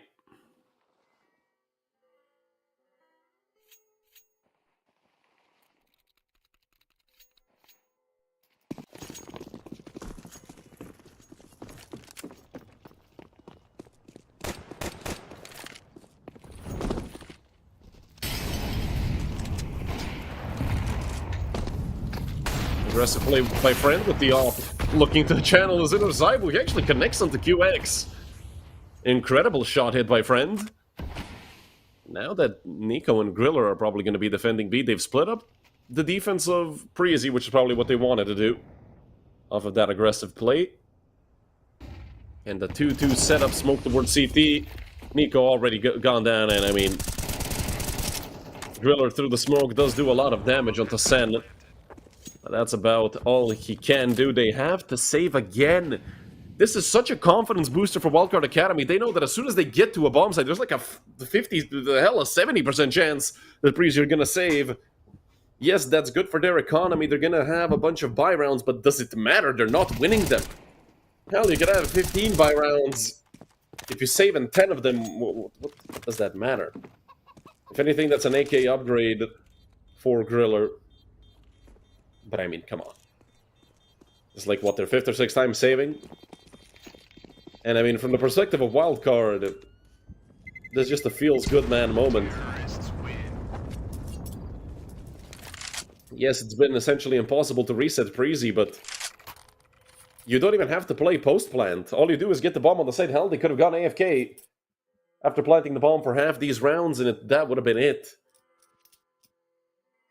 But at one point, you have to stop giving Wildcard Academy respect and actually go and play Counter-Strike. Hell, if it's a 3v5 retake, go attempt it. They would have had money anyway, I believe. They had a lot of cash saved up. If anything, shake their cage, as we say, or just do something. Do something to switch it up. I mean, I hate looking at those blue dots on the radar just running back and running away from the action. It's coming out towards Banana. They are going to land onto Donnie, but it's barely 20 damage in total. Donnie also the only player in the double digits so far. I mean, look, the Wildcard Academy, they don't even have that many more kills than Preasy. It's just a thing that when they get kills, they win the round. When Preasy get kills, it's probably while saving and trying to survive. Becker from long. Not sure if he's making noise on purpose or if his mouse just screwed with him. Becker nearly caught out, and great turnaround. Great timing to peek from Asilian. Smoke thrown into Banana, but the bomb is still on ramp. This is probably the first time that Wildcard can go into a bomb site and not win the round. And another 5v3, but I'm not gonna pretend like Preasy haven't lost 2 of these already. Was it 2? I mean, I know they lost 1 for sure. I think it's 2, where they had a +2 advantage and they just dropped it. Smoke over towards CT, Becker tried to peek and Donnie just nails him right in the head. They know there's a player towards New Box, but when will they find out about Griller? They just have. They still know QX is here.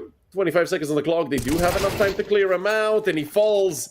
And from a 3-on-5 to a 2-on-2 post plant, they have the op as well.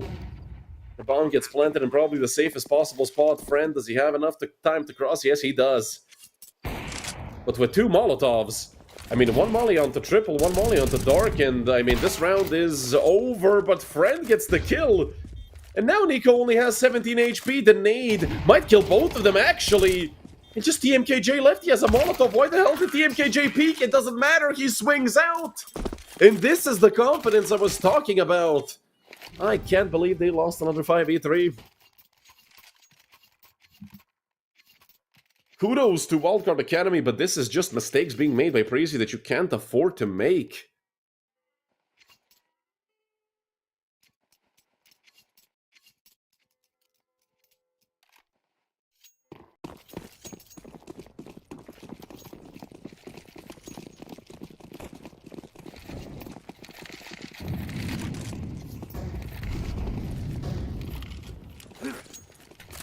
It does seem like Wildcard want to try a fast day hit. Cillian, not a chance given the experienced Dane.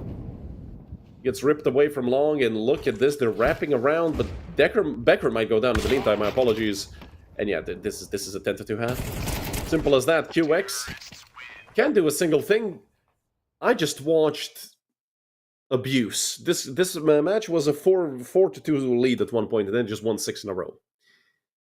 Unbelievable. Look at all those bomb explosions. 6 of them. And that's the rounds where the bomb actually blew up. They had more where it was a post plant and they killed everybody. My goodness, what a map this has been so far for Wildcard Academy. If they win Pistol, they win the map. Simple as that.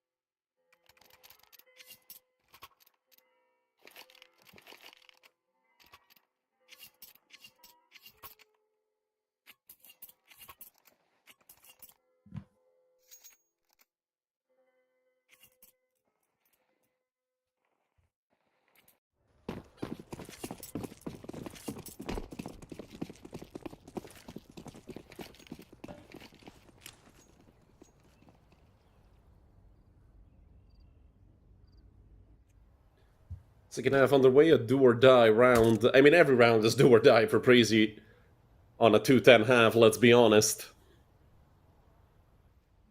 But this pistol extremely important, because this is what can literally even the playing ground, even on a 10-2 deficit. And Nico starts off great. Takes out Friend. That might pull the rotation back towards A, and will TMKJ just swing into this Wonder? Over towards Apps. He's going to hear all of this commotion.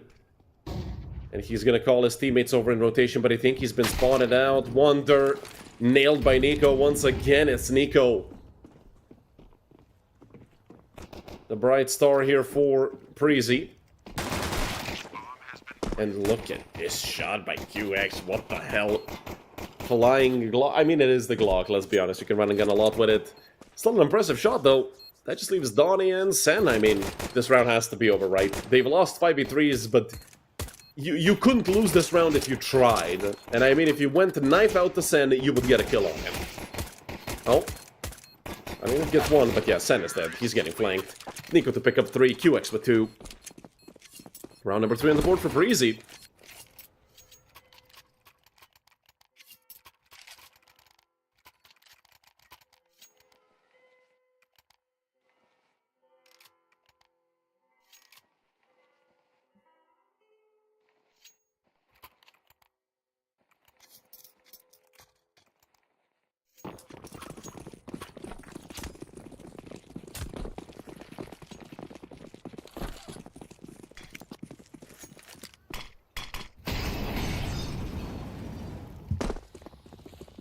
Force buy for the side of Wildcard Academy. That's how confident they are. I mean, no point in them echoing this if they think they can win the round with pistols. And Donnie does get the trade. He nearly goes down to all that utility. Left on 3 HP. It still is technically a 4v4, but I mean, we all know Preasy has the massive advantage here. Nade from the CT side that isn't going to do much damage. It's a big question now for Preasy. Where do they hit? I still think going B is probably the best option. Smoke thrown. Donnie just looking to maybe get a cheeky ding through the smoke, and with Friend going down, I don't think Wildcard have a stake in this round anymore. It would be the best for Donnie to run and save that big Kevlar he has with the helmet. And that will be, well, I'll say allowed by Preasy. They weren't really hunting for the kill towards CT anyway. They know that it can cost them much more than it can reward them. So 4 rounds here for Preasy. They've equaled the amount they got in 12 in the first half within 2 rounds of the second. And that's how important that this round was.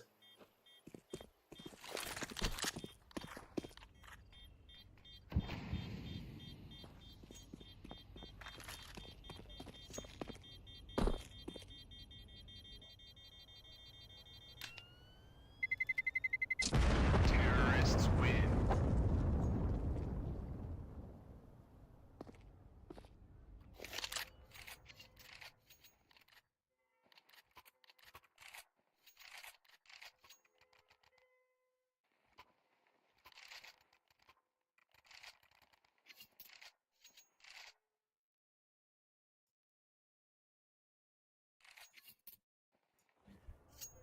Not much to be expected from Wildcard coming into round number 15. The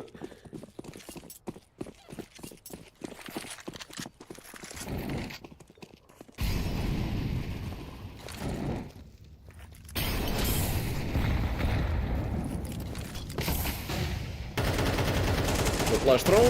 It's QX. We get 1, 2 for 1 for Preasy. So that these pistols, it would really need to be the Deagles to do most of the heavy lifting, probably. Wonder does have a 5.7 with Kevlar and helmet. So of course he's a big threat. No chance.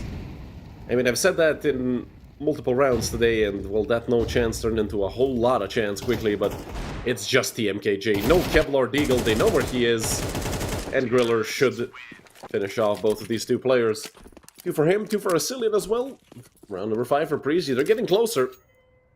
3 in a row here opening up the second half. Of course, not a single one of those rounds was full buy versus full buy. Now it's going to be a real test. And this is where we could possibly see the fact that Wildcard Academy couldn't really get many kills in the first half, maybe backfire and see that they're not fully warmed up. I mean, yeah, I am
Bomb has been planted.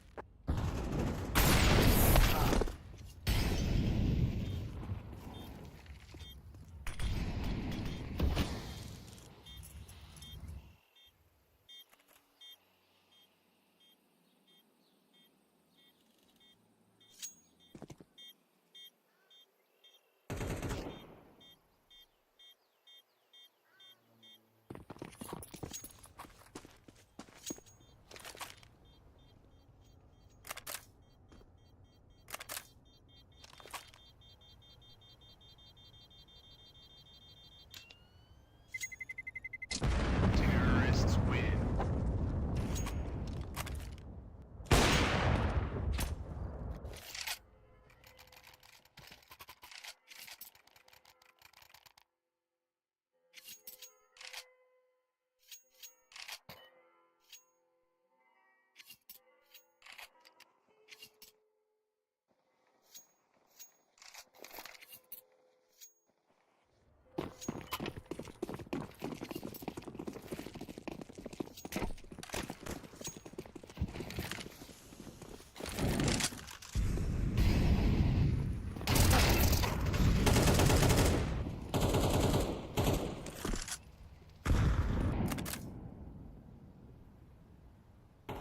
next time I get a bill for my internet, I'm just not paying it. I wish I could call them right now. Their tech support only works up until like 1 p.m. for some reason. They might have 24-hour tech support. I'd love if we get a tech pause. I'm gonna call them. I'll put them on speaker. You guys won't understand the language, but for sure you guys are gonna feel the vibe. 100% you're gonna feel the vibe when I decide to lash out on the poor on the poor person on the other side of the phone. And God forbid they send a technician out here, because I'm a network administrator by major. I'll chew his you-know-what up. God damn, and in the meantime, Preasy have been slowly but surely working towards a comeback, but they're all tagged up. Donnie, he could have some heroics going on in front of him. It's only Griller remaining. Donnie picked up 3.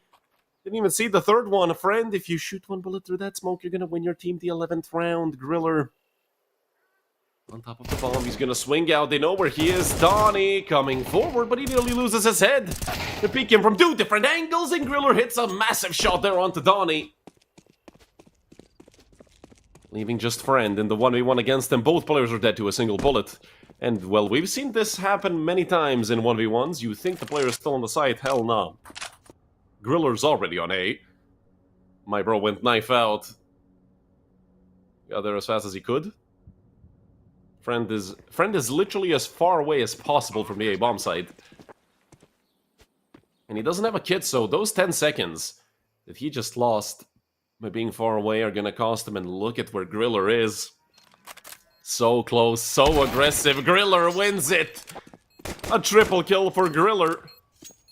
And round number 7 for Preasy. They had the 2v1. And then it all crashed down. Donnie, first of all, that was a 2v4 for Donnie and a friend. Then Donnie kills 3. And then Griller is left to clutch up 1v2 with like, what, 14 HP remaining. That was insane. That was absolutely insane. What a round of Counter-Strike. Too bad it started off with me bashing my ISP.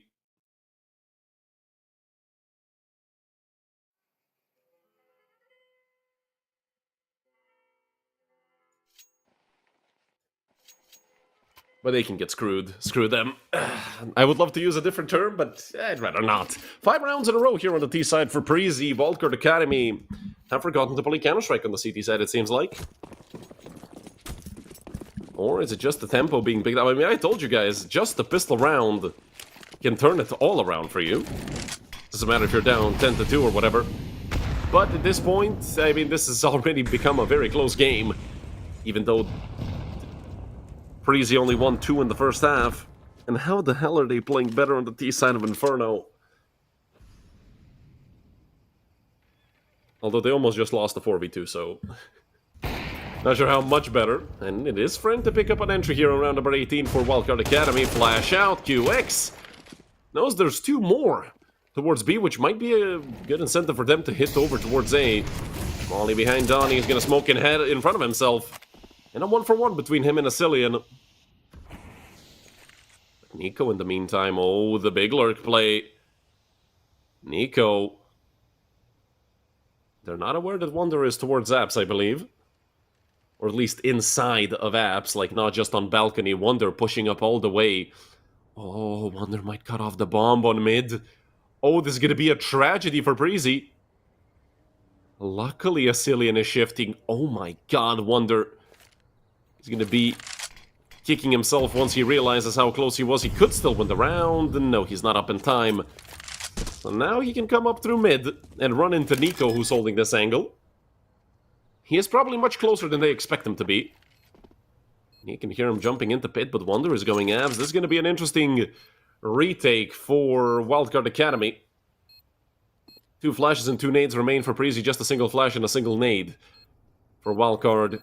And with less than 25 seconds on the clock, they have to go very soon. Nade gonna land on top of Nico and only 17 damage. It's a 1 for 2.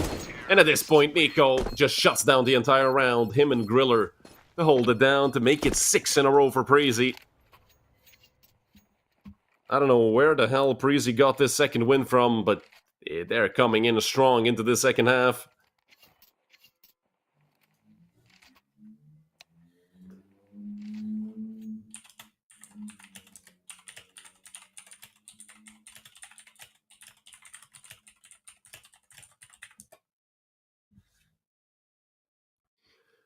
First timeout used by Wildcard Academy. I would have preferred to see it sooner, maybe after losing the second full buy. Technically, although, I think it was the second full buy because they forced up, so the first 3 rounds essentially don't count.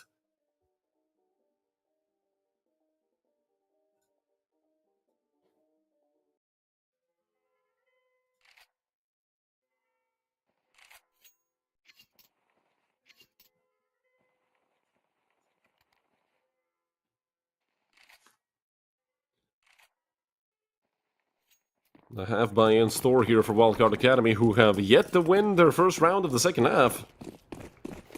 Good thing for them is that they had 10, so they have, you know, the luxury of doing, or having this happen to them where they lose a bunch of rounds in a row. If it was like a 6-6 half, well, this map would have almost been over. It would have been 12-6 for Preasy.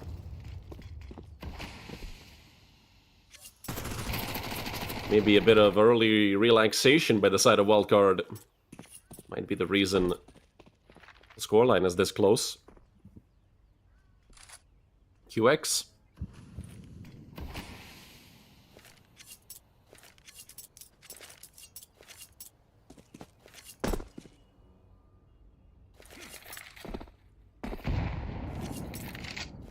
And the perfect nade thrown. Look at the damage done onto Sen and TMKJ. They're still set up for a hit towards B. And there's 3 players over on B. Smoke thrown. And it is for top of boost, but there's a player looking... There's a player boosted on top of boost. Flash comes out. Will they push this, or will they just turn around? They know there's a player over towards Coffin. The trade does come out. It's a 1-for-1 on B. And in the meantime, they lost Griller on top mid. That's a gun that Friend could possibly pick up. Something that could come to great use. Nico just nails Donnie through the smoke. And 2 players are coming in through Banana. I wonder when Nico is going to realize this. He's turning around and he can hear them. Flash, he turns away from it. The MP9, not enough. Only 3 bullets left in the AK for Nico. And what a headshot on the Friend. QX cleans it up once again. It's a triple kill for Nico and a double for QX. Deja vu from the pistol round when it comes to the frags they pick up. And round number 7 in a row for Preasy. I have no idea where Preasy pulled this form out of. But good for them. Good for them.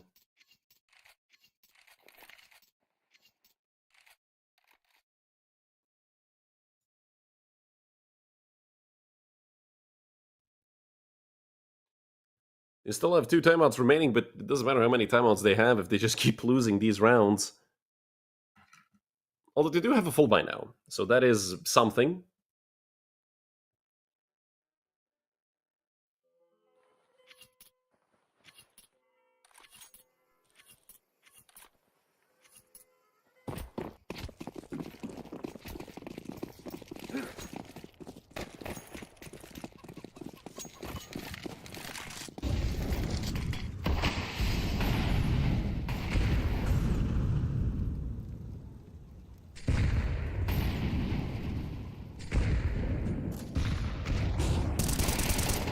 Four players on bottom mid, which is interesting. Here by Preasy. They've given up banana control to get it. So, the smoke, the MKJ gonna get the entry for Wildcard. An interesting beginning of the round for Preasy. I'm not sure what the idea behind that was. They probably got kicked out of banana because they can see Becker and QX, but they took damage through the smoke. They didn't take damage from utility if they tried to go into banana. So we might see them try to retake over towards B, which could be good. But I like the setup that Wildcard are running. The only problem is if Arch gets smoked, and so does Library, you're kind of blind to the entirety of long, and you're kind of blind to mid, realistically, because you don't have a player watching it at all.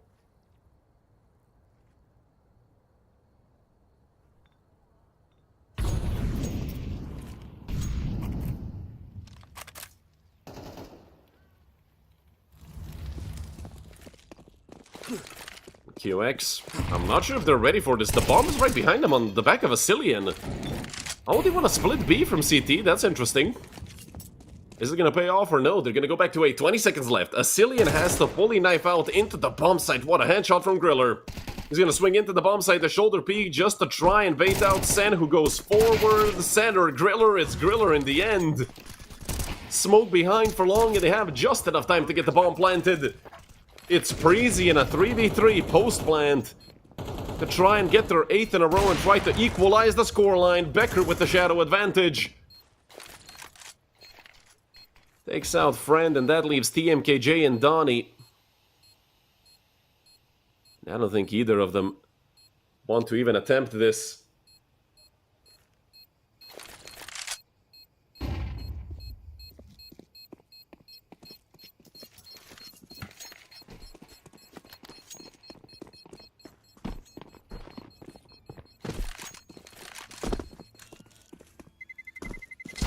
Terrorists win.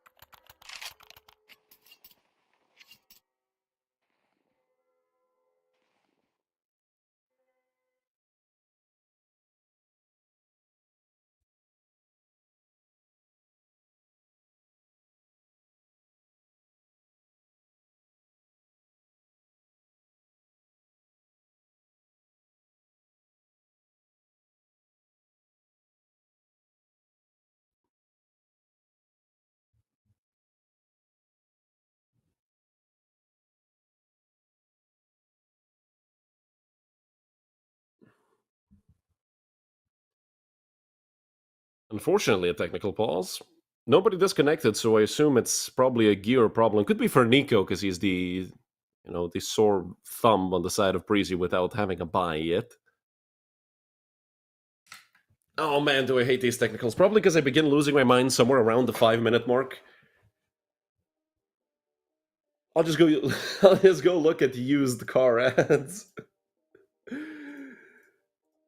Or buy a 350 euro turbo kit from Max Speeding Rods and hope not to send a rod from my engine into the sky. Oh, I'm hearing chat messages.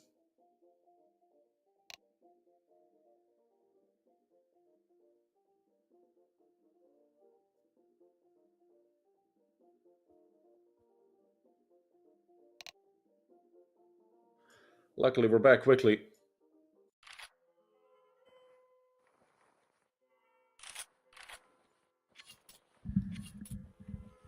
And after 8 rounds in a row, Preasy have a chance of getting their 9th. Look at the buy on the side of Wildcard Academy. An M4, an AK, an MP9, and 2 Deagles. It's not looking perfect. They don't even have that much utility.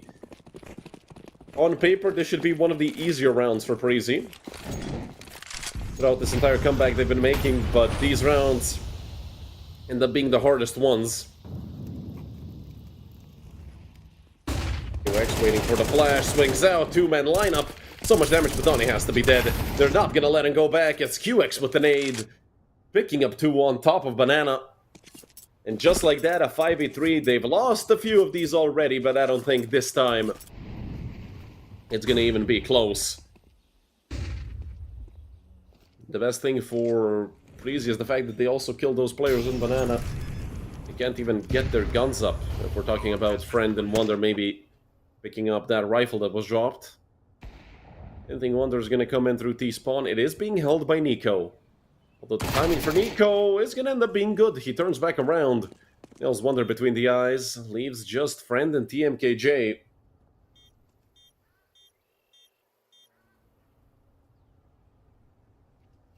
And they could run into TMKJ. They don't have a Molotov to throw in pit and guarantee the death of TMKJ and Asilian. I mean, he's still sitting on top of the bomb, let's be honest. Friend can't be ready for that, and now TMKJ is probably dead. Dropping utility to try and save himself, but he swings out. The nade was coming in anyway, but I think he could have maybe even survived this if he just smoked himself and, well, parade. But I'm not gonna, hindsight is 20/20.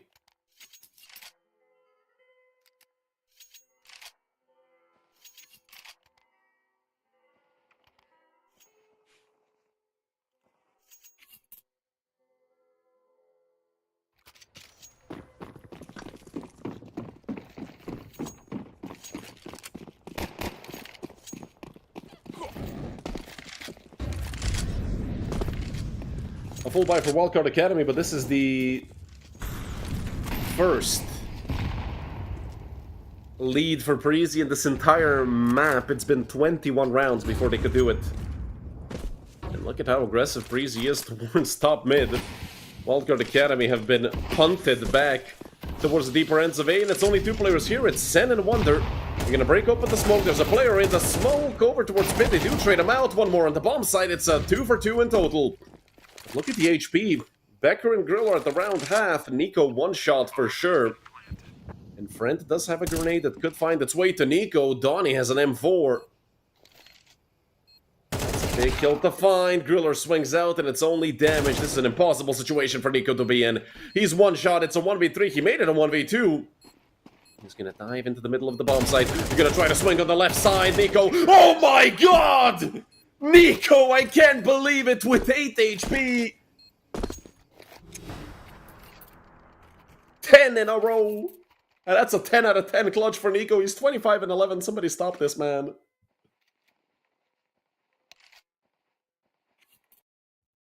Call a timeout. Nico probably jumped out his window from happiness. Somebody has to go pick him up and bring him back to his desk. My god.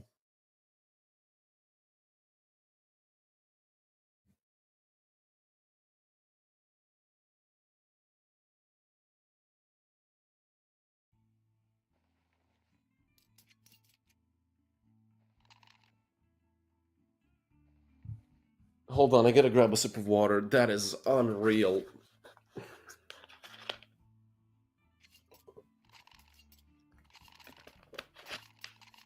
Absolutely incredible. Absolutely incredible. I'm shocked.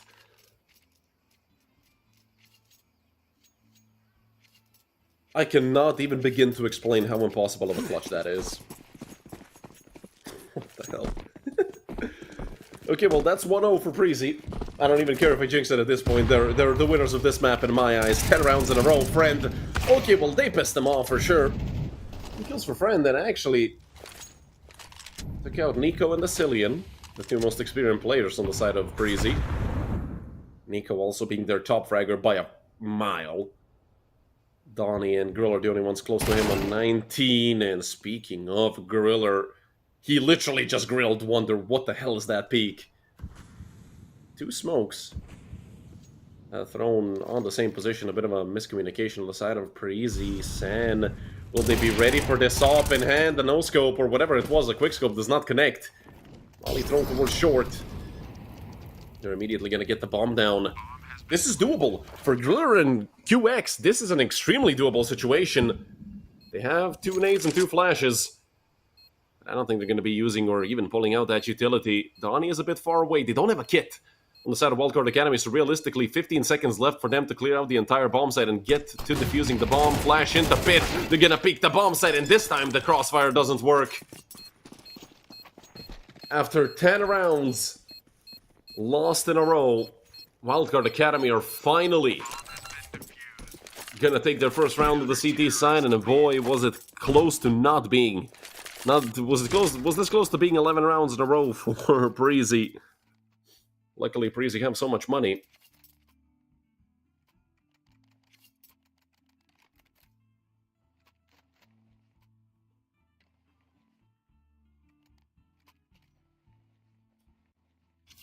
Just one more needed for either team to accomplish. I mean, hell, I don't think Wildcard would accomplish what they wanted by going to overtime, but when you lose 10 in a row, you can't really hope for much more than OT.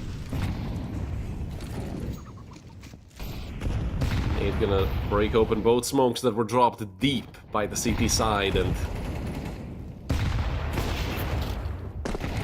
a 1-for-1 through the smokes. Becker and Donnie go down. Becker, who has gone quiet in these last few rounds, even though his team has been winning, but he hasn't really had much of a chance at having impact. He wasn't really around for those late round situations. Don't forget, Becker is a stand-in, and he's replacing Unimet. And Uni, I think he was the highest rated player at one point for Preasy. I mean, he recently joined them. I think he joined them. He joined them after the 7th, because he was the stand-in for Viperio, and then he parted ways with Viperio. On the 7th of May, I believe.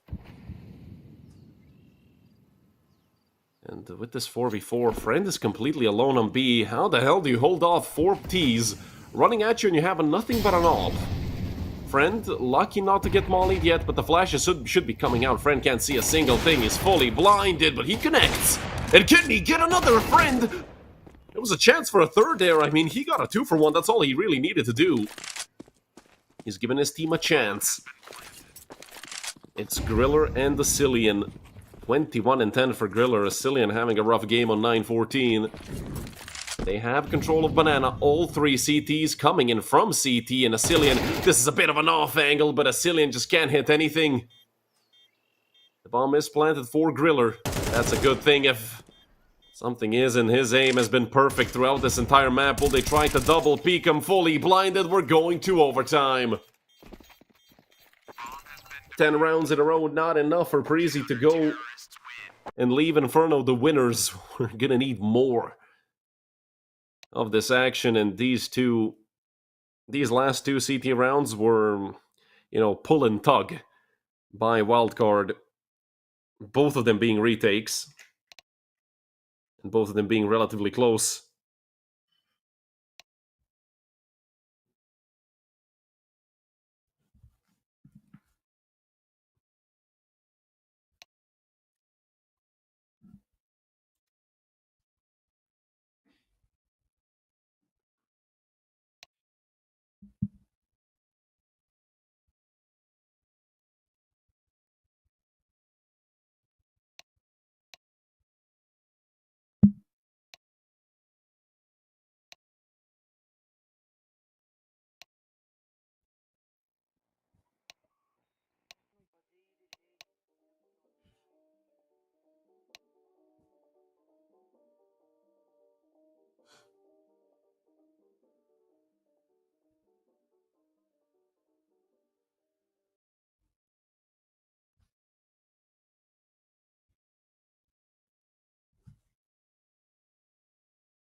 Overtime going to be getting underway.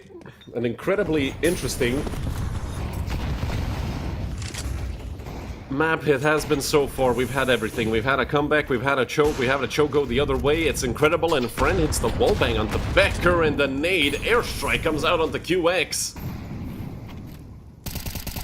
Will Wildcard be going back into the lead? Another kill without being seen. Preasy lost 3 players. They don't even know from where. I mean, they know, and obviously from Car. Still, though, it might sound crazy, but this round is technically doable. You kill the 2 players on A without losing a single one of yours, and Preasy are going to have a chance, or at least Nico and Griller are going to have a chance. They've actually had a disconnect. The Becker poofed into thin air. Nico goes 1 for 1. The bomb gets dropped on mid, and Griller, all he can do is hope. I mean, you have so much money in OT, it's not the 10k format, it's the 16k format. You don't really need to ever save or do anything like that. Becker is back, though.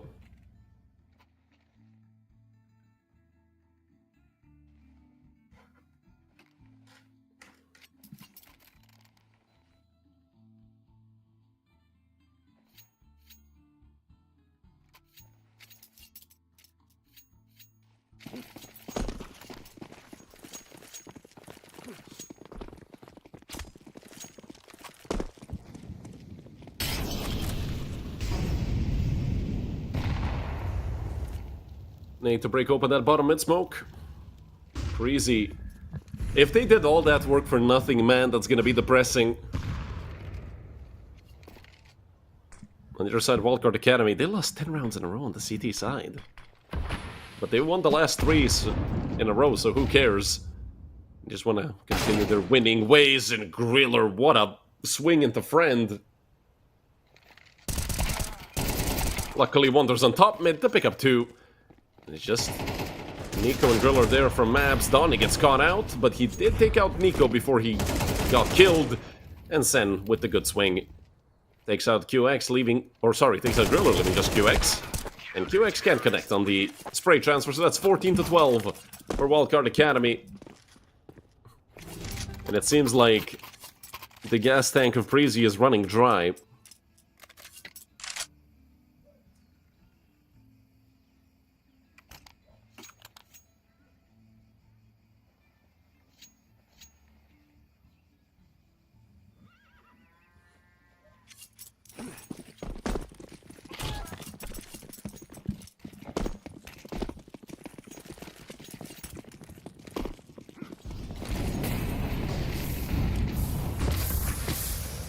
Oh, Friend, that's a lot of damage taken, although I do understand the play behind it. And that nade coming into ramp, gonna soften him up a bit more. Friend, will he see the elbow? Will he be quicker? It's Becker on the other side, but neither of them are spotting each other just yet. And it is Friend to take out Becker. First kill found. Molly towards quad by Nico. And Nico, ever since his massive 1v3, only got 1 kill. And he goes down as well, fragless here in round number 27. And what a beat by TMKJ. It's Donnie to find another, leaving just QX.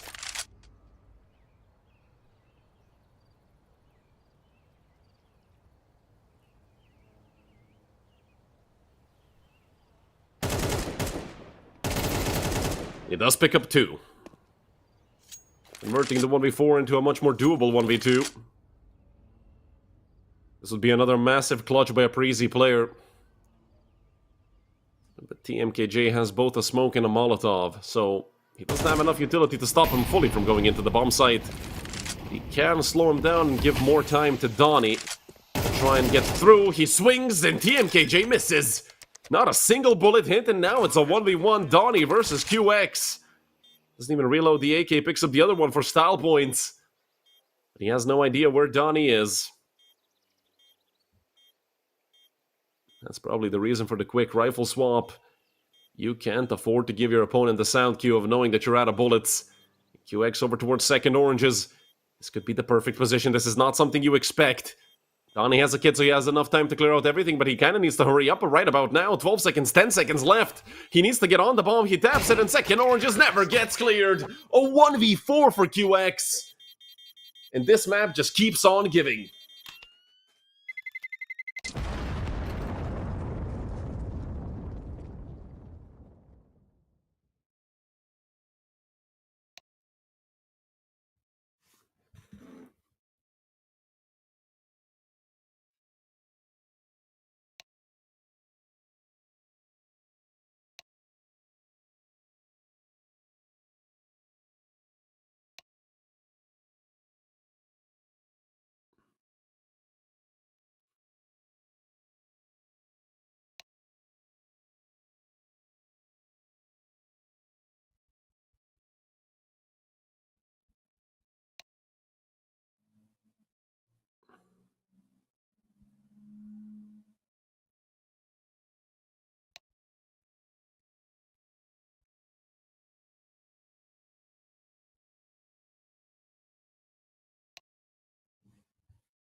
But see, I'm left wondering, why would TMKJ swing? You have a 2v1.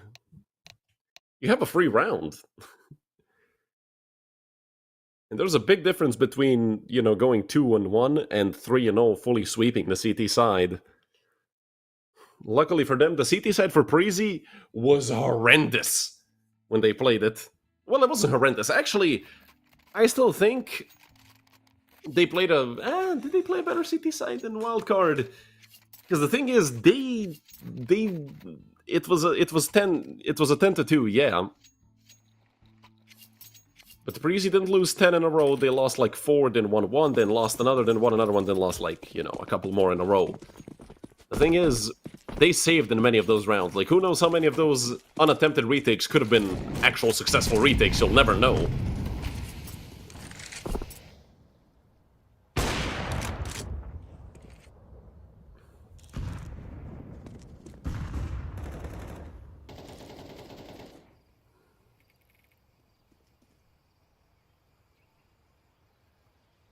It seems like it's going to be an early hit towards A for Wildcard. Nico over on balcony. Wonder is up close. Ooh, Nico.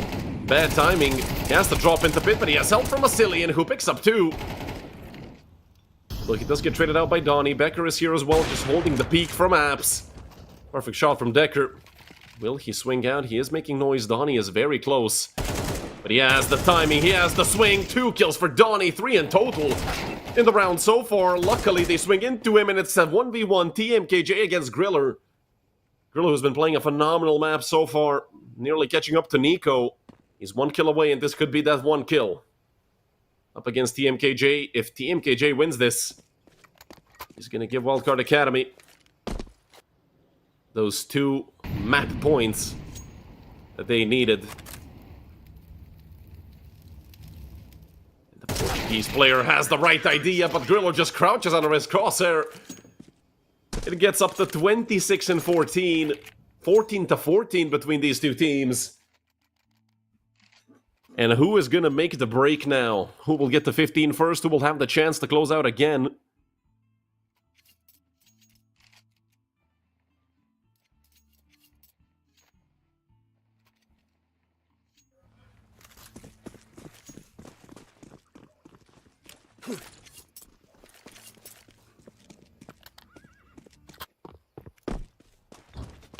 Branda has been a bit quiet these last few rounds.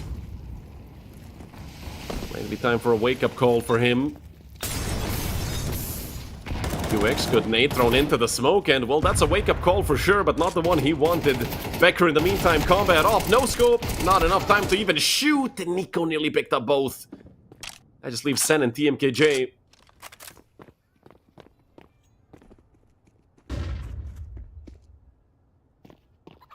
Now it's a question of where will Sen and TMKJ go. Sen has full utility. It would be a shame if he fell in the meantime.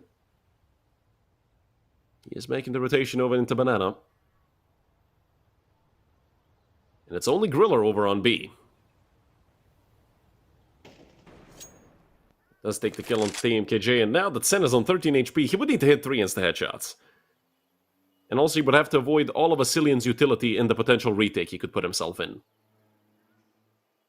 Also, I think Griller took an off angle on the left of New Box. Yeah, you never clear that. That's the second angle you never clear after New Box, or after the second. Oranges. 15 for Preasy. All that work was for something. They have another chance. They had 2 map rounds that they dropped. It was 12 to 10, then 12 to 11. They lost both rounds. Now at 15 to 14, they have another chance at closing out this map.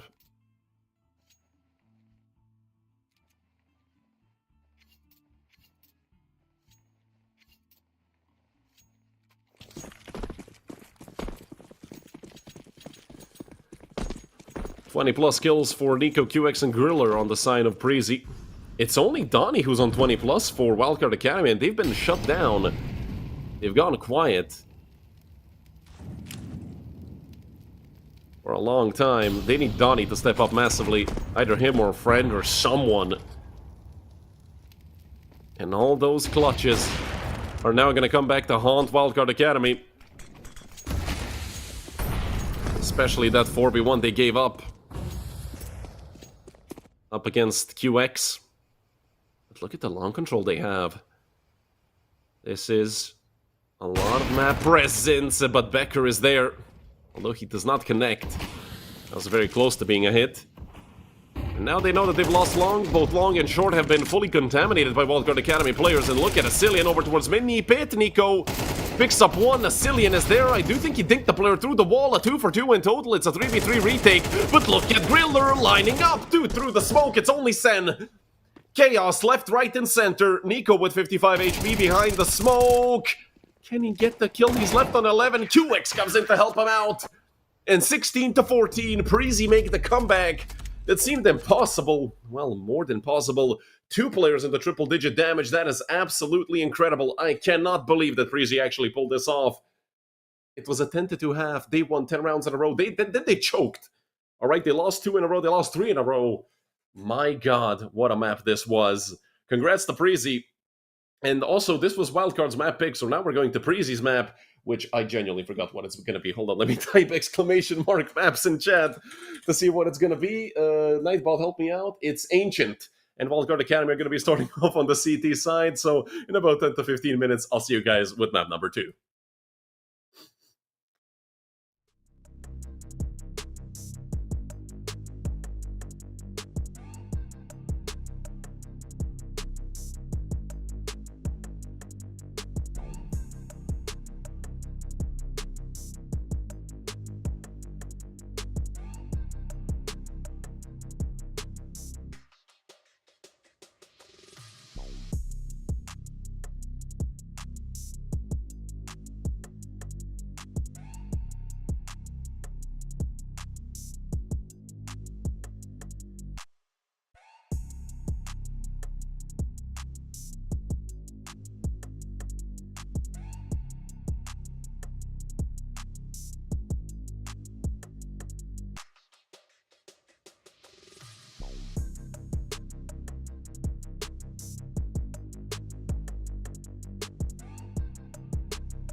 Hello everyone and welcome back to map number 2 here in the best of 3. The elimination best of 3 between Wildcard Academy and Preasy.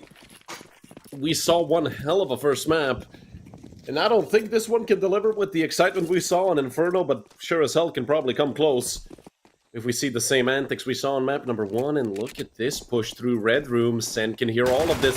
Duel Beretta's out, the jump peak, and it's Sen and TMKJ to pick up 2. They just want to chase down TMKJ towards the bomb side. He swings back towards CT, but he's a dead man for sure. Doesn't even know where to shoot first. Smoke towards CT, and through the smoke, UX taking a bit of damage. You don't have a kit. So Wildcard Academy, gonna have to hurry up a little bit, but Asilian hitting a nice headshot. Give him the man advantage, 3v2. Flash not gonna be blinding anybody but himself. And he swings out, drive-by from Asilian. That just leaves Wonder 1v3. And I mean, with no Kevlar to save, you might as well just go forward and look for the extra 300 bucks from a potential kill. But it does seem like he's just gonna fall back all the way. Doesn't care for it too much. Gonna fall back all the way towards B. Terrorists win. And round number 1 here for Wildcard Academy. Oh, sorry, for Preasy. Preasy off to a great start on their own map pick.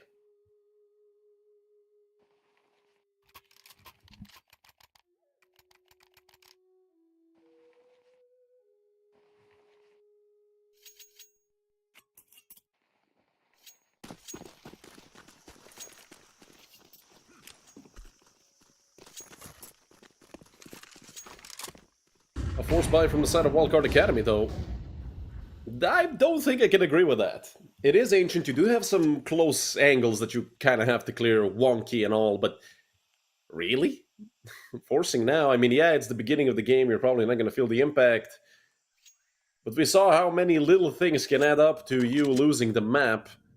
A map you were leading 10-2 on, and you end up losing 16-14. And with them giving up 2 clutches, 2 incredible clutches, a 1v3 by Nico, and a 1v4 by QX. Brazilian. Oh, they're on the flank. They're not ready for this at all. Oh, they've essentially won the round already. Brazilian wells out on Sen, and now they realize they've made a massive mistake. They've lost so much. They don't even know how little space they actually have. It's Griller to swing out. He does a lot of damage onto Wonder and Donnie, but doesn't kill either one of them. Now it's QX to swing out from Red Room. He does get taken out by TMKJ, but Nico... Easy kill for him, sees another play, your friend, what a peek. And the 2v3 friend should really go and save that AK from what I'm feeling here. Also, Univa is back. Becker stood in for that first map. And the first map lasted for so long that Uni had enough time to come back. Although, speaking of him, he is off to... well, his hands are probably still cold. Hasn't quite warmed up yet. 0-2 to start off the map.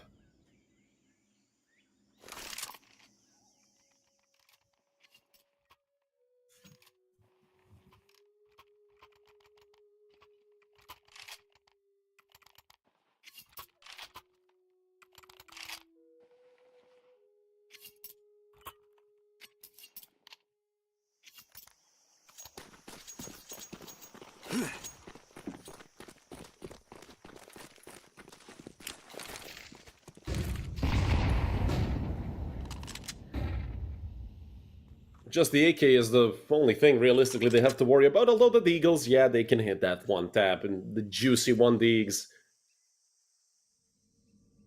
And if they run into Sen, I mean, he can slow him down towards main. He has the T-side molly, so... as I always say, a glass bottle made in a shed is better than an incendiary grenade that's professionally engineered to be... well, to be fire. And that's absolutely incredible. Thank you, Valve, for completely destroying the incendiary grenade. I'll never forgive you. In the meantime, Wildcard Academy, all 5 of them grouping up on mid, and Wonder with perfect timing to take out Asilian. Molly thrown, but at this point you just save the 2 AKs. Donnie can save as well, he has Kevlar. Drop his Deagle over to Sen, and just go well out on them. TMKJ also, of course. No Kevlar, so no point in him saving here at all, but I mean, it seems like they want to realistically attempt this, which I don't think they can. I mean, they're on the site. Donnie has enough time to defuse. And Donnie's in the smoke. 6 seconds, 5 seconds. They don't know where they planted the bomb. Donnie's getting knifed. And finally they take him off the bomb. Friend is there and they kill them all almost. And in the end, nobody survives this chaos. Everybody are dead and Ancient falls completely silent. At least for a couple more seconds. And that's actually a great job done by Wildcard. Yes, you lost 2 AKs. But you did manage to take out all the guns.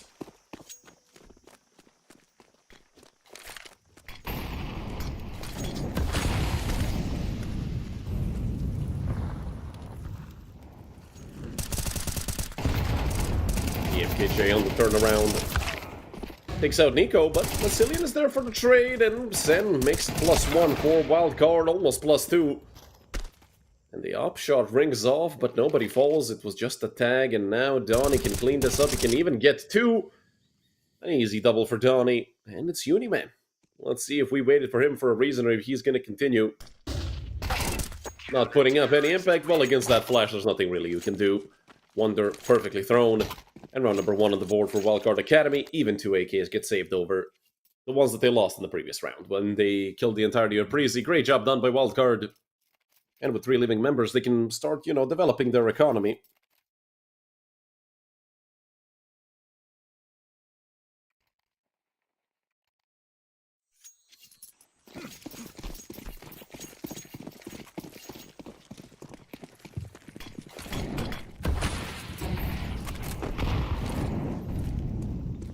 Nate falls in front of QX. But I don't think he took much. I don't think he took any damage from it. Those early nades being used up by Wildcard. Great answer from the T side. Not sure who threw that, but they're jumping all over this B bomb side of Cillian. He's played these games before. Friend did a great job at actually picking up a double. But they've lost site control, and with this deep smoke in CT, their last... Oh, Cillian. This is very ballsy. How is he alive? Okay, well, he's not. Sen took him out with a USP. But their literal wildcard here is the fact that they have Donnie over in Cave. Wallbang will not connect. Up in the hands of QX. Unime. He's looking for his first kill and he will not get it. 0-4 start for Uni. QX turning back around. A complete miss, but he's out with the tech. And the bomb is planted for long. He doubles back in too long. The tech 9 not enough this time. Round number 2 on the board for Wildcard Academy. Although Preasy did get the plant and they did kill 3 members of their team, so they might even decide to force here, who knows. And look to destroy their economy as soon as possible.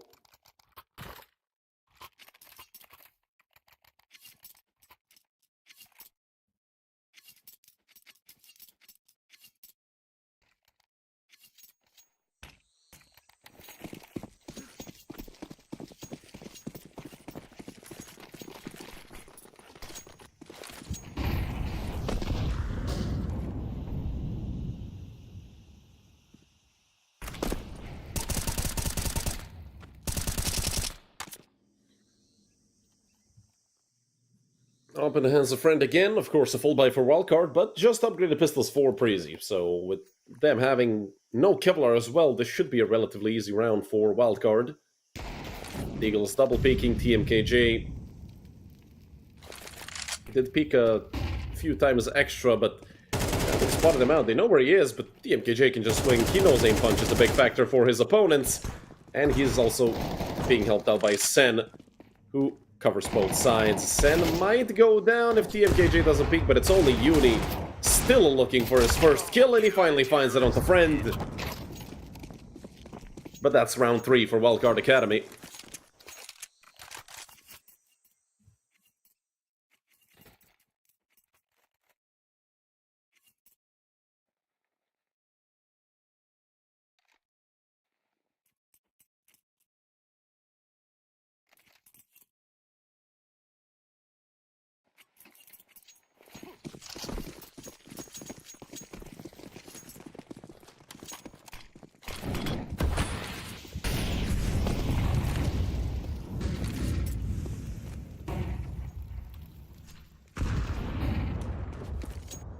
The first frag found by Friend of the aggressive playthrough mid. I mean, he nearly killed him in T-spawn, for goodness sake. It's Friend again, but he misses the molly. Gonna get thrown on top of him. Friend has to run. Suddenly getting the flash ready through Donut, but the actual hit is gonna be towards B. All Donnie has to do is play safe and use this smoke. He's gonna get pushed back by the Molotov from ramp. QX. Joined by Uni. Both of them gonna be coming in through cave. Flash was perfect, and Donnie spray is 2. A 5v2 against Nico and Asilian. If anything, Asilian caught some timing, and he can get up close, and, well, now they know where he is. So his position no longer nearly as strong. But Nico really has to get this kill towards cave, and he does do it. Wonder. A very important kill found. This nade could be the end of him. Never mind, it wasn't even close. And with that molly on long, will Nico be planting the bomb? The answer is yes. He does have enough time to plant, actually. So if anything, Preasy are gonna keep their money up. And with both players coming in through cave, I mean, Nico doesn't even have to worry about ramp at this point in time, but timing was not in his favor. Friend gonna pick up a second kill of the round. And that's 4 for Wildcard Academy. 4 in a row as well, if I'm not mistaken. Counter-terrorists win.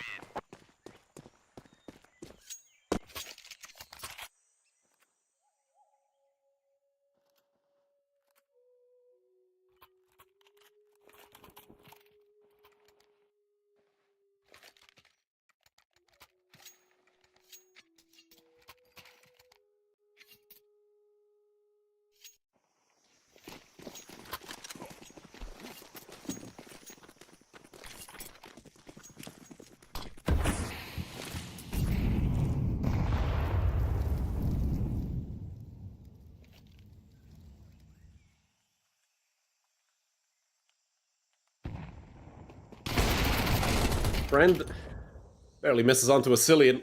That's gonna cost him.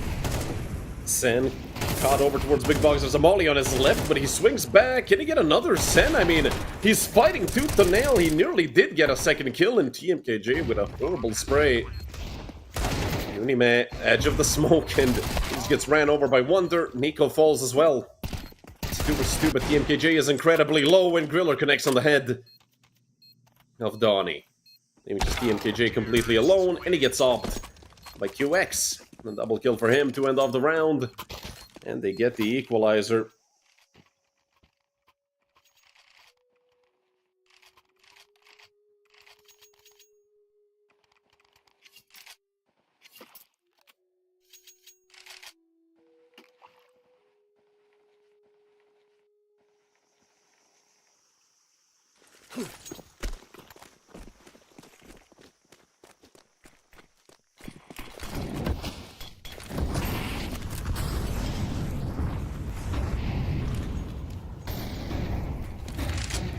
Mid control taken by Wildcard Academy. But look at Donnie. He tried, and so did Wonder. And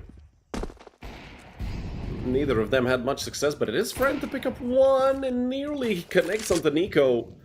Nico on just 10 HP. Any duel could be fatal for him. Molly nade combo into heaven. It's a 4v3. They should realistically just group. Also, Bogdan's Law applying here to Nico. Getting the op.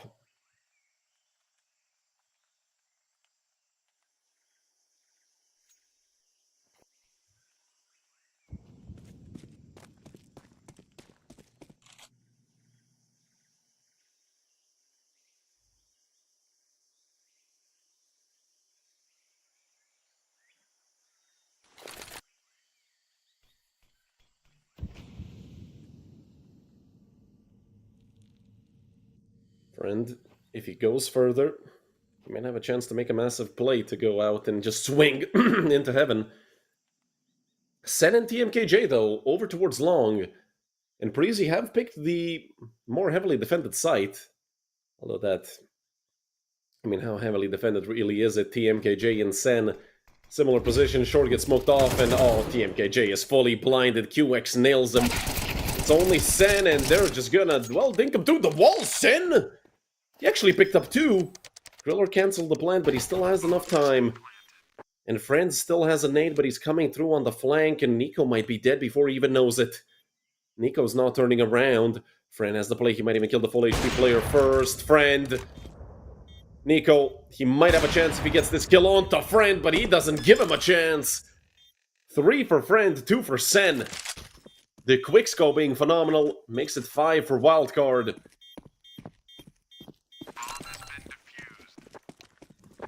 Back and forth throughout the entire round, but at the end it's Wildcard who survive, I guess.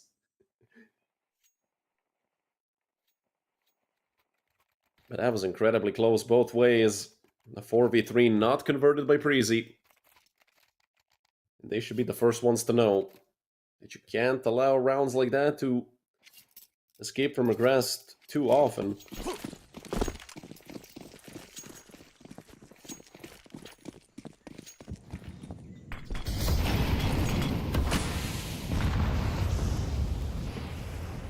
Send down to half, but they have launched TMKJ into heaven, although there's a smoke blocking, there's 2 smokes blocking his vision. Wonder this time Asilian can't get away with the jump peek. Nico gets dinked as well. Donnie to clean it up. 4v3 for Wildcard Academy, although the bomb does get planted, the wallbang shouldn't connect. QX might be the best for him to never peek that ever again and just try to sit and stay alive. But he is getting help from the bomb side. Unime still has 2 flashes. It might be best for Uni to throw both of those at this smoke. And 3 players in front. QX doing a phenomenal job. As much as he can from behind the smoke. He's still keeping Friend around. It's essentially a 2v2 towards the bomb site. And they're on the bomb. Donnie defusing it. Griller knew exactly where he was. It's a 1-for-1 in total. Griller's still in the smoke and he falls up. Not connecting. Glock out. The bomb is not even planted there. And TMKJ gets the defuse to make it 6-4 for Wildcard Academy.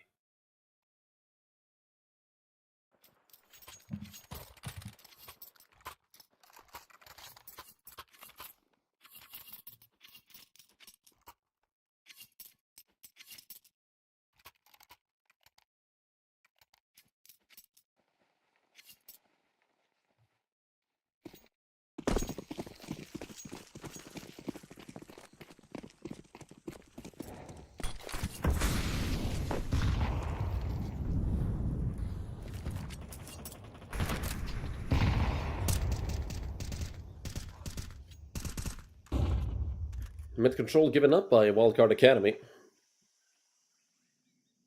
They don't really want to fight Preasy for it. They're going to leave TMKJ again in the shoulder peek angle. He's going to be ready. With that defensive smoke. Cillian right behind the smoke. Over towards 7. He did hear Donnie running around and reloading.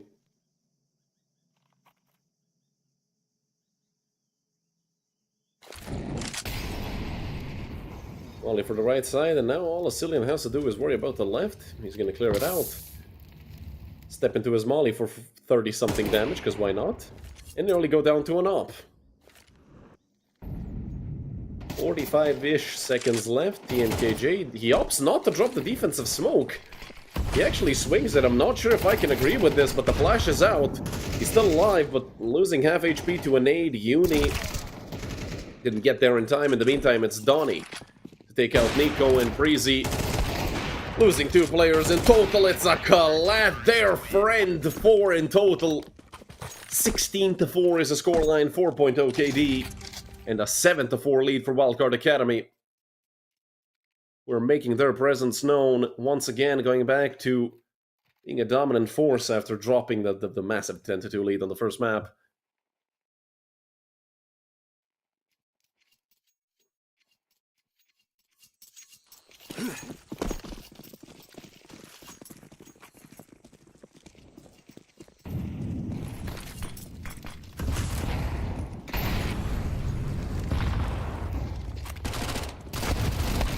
Cillian, not gonna pass Donnie, but Nico was there for the trade. Last round of the half, so they kinda had to spend all their money.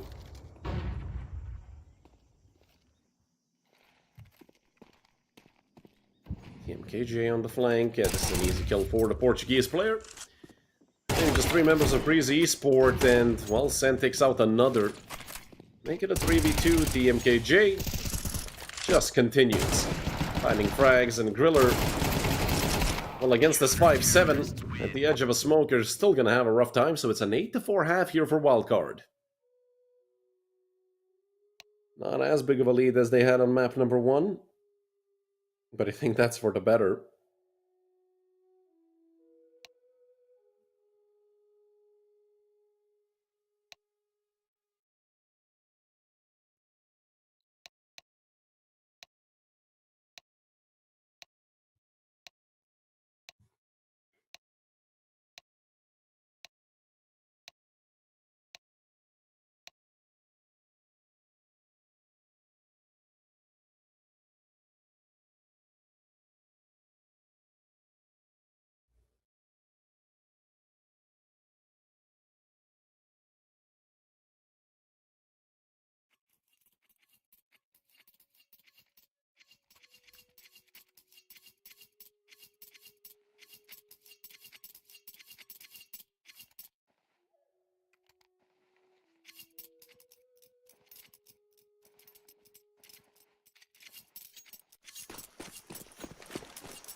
Griller boosted up with the dual Berettas. And a heavy A setup by Preasy. Nico taking out friend. Again, Nico to open up the pistol round with an early kill. There's 3 players here. Shadow advantage as well goes the way of Griller. He has 30 bullets in these dualies. And he's just gonna let him rip all the way through 2 players. And Uni gonna pick up the kill on the 3rd. So that just leaves Sen. 1v4. The B side is completely open. So Sen, first player he's probably gonna run to is a Cillian. And without a bomb on his back, well, he can't really do much.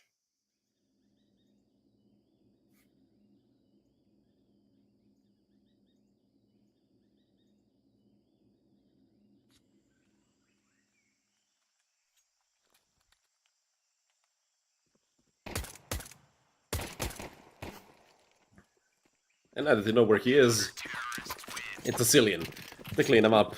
2 for Griller. And one number 5 for Preasy. I really hope Wildcard don't force this, because T-side force without a plant is a bit, questionable.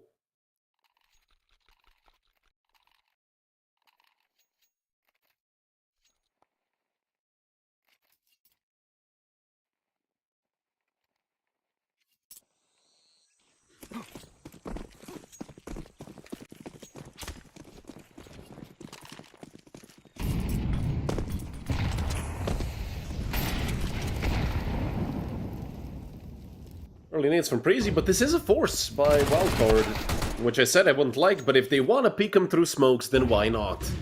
I don't think Preasy were ready for them to have Kevlar, and now they're pushing into B. Unim is stuck in the middle of the bomb site. At least Nico is there to try and help out. He picks up 2, but now he needs to switch to the USP. Luckily, a Cillian is there to help him out, and actually, Nico got a kill with the pistol as well. A triple kill for the Danish Nico.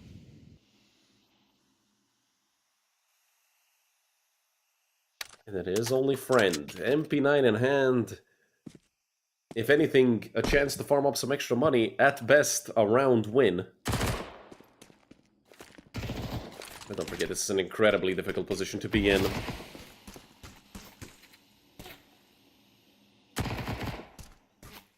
And I don't really think Fran has much of a chance here.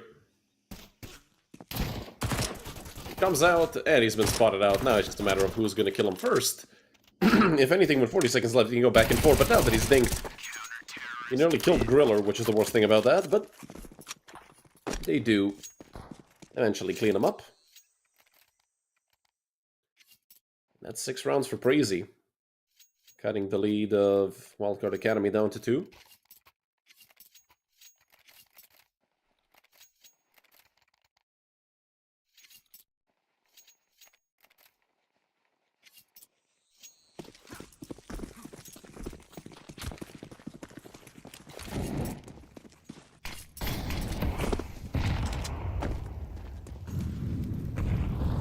Preasy once again, sending these SMGs to be very aggressive. A lot of damage done with the nades and the Cillian.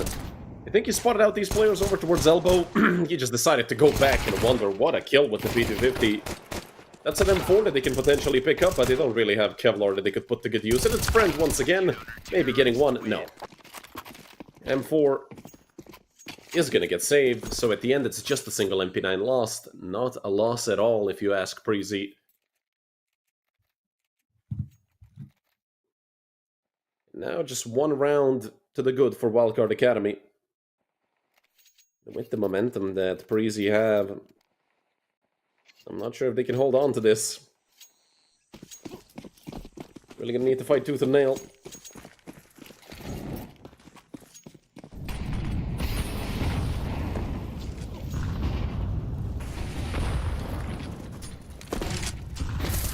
Wonder coming in through heaven. Cillian is fully blinded, but oh no, Friend.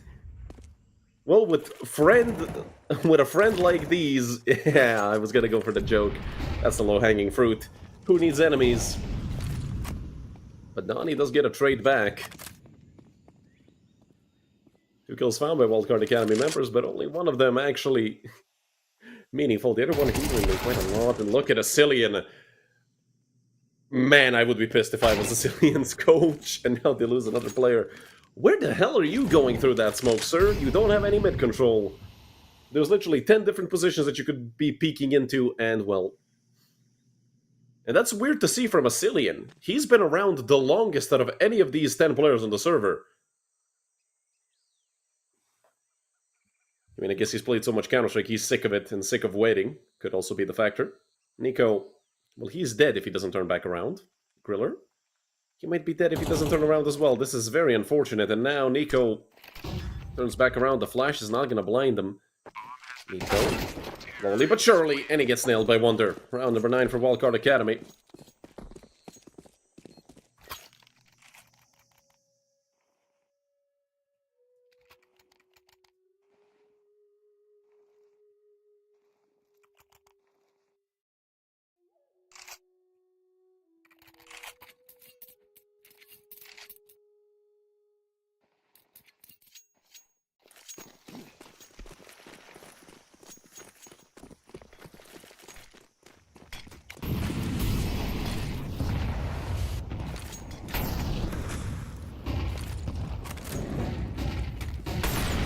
Flushes that into heaven. Donnie can't see a single thing, but neither can TMKJ, although he still gets the kill, and another for the Portuguese animal here playing. I mean, I don't know if this is TMKJ or he's possessed, but he's been hitting some nutty headshots.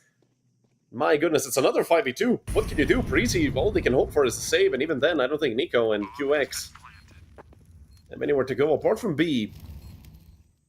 God forbid the TMKJ decides to go there. He's going to clean them both up with the way he's been playing.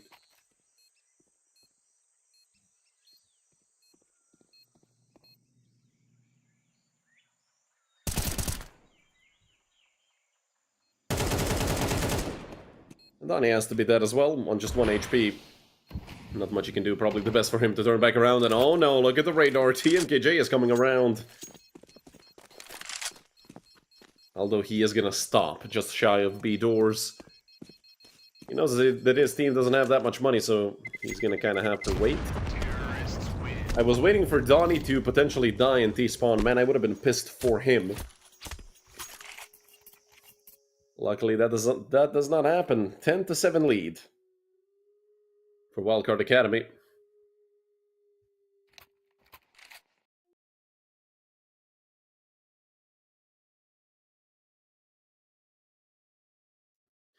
And first time out called by Preasy. When you have a bye next round, you have 2400 loss bonus. No point in doing anything, I'm not going to say stupid, but no reason for them to do anything other than eco.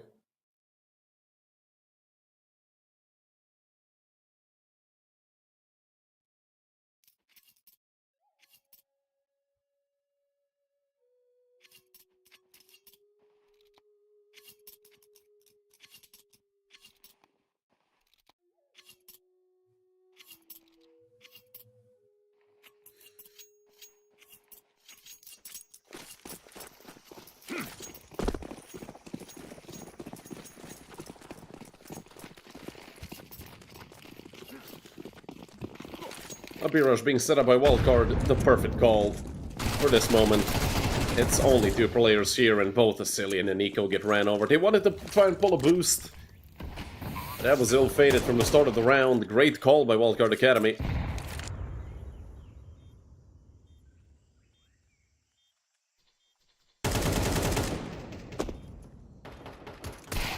And picks up another one to Uni. Uni having a very rough game, 3 and 15.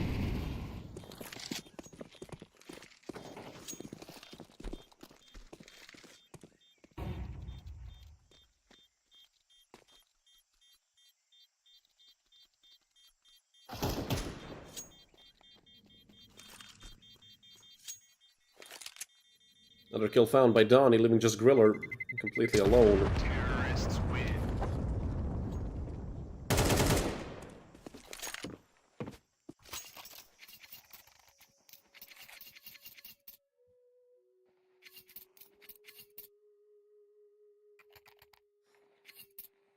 Eleven to 7. And one of the last full buys we're probably going to see from Preasy on this map.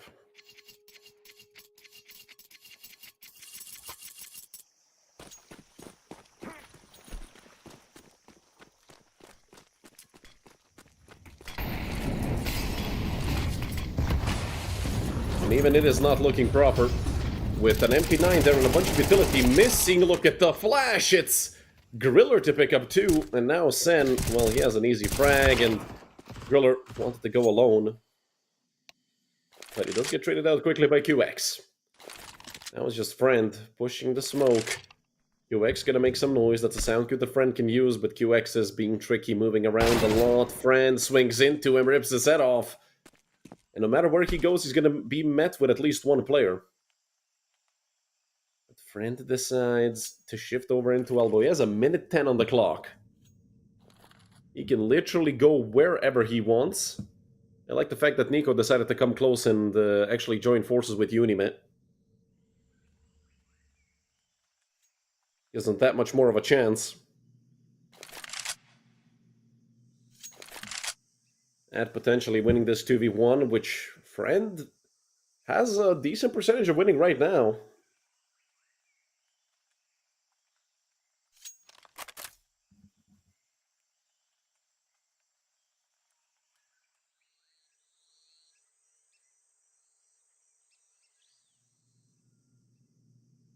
But Friend is rotating over into B, and Nico is close by. That might lead to his death.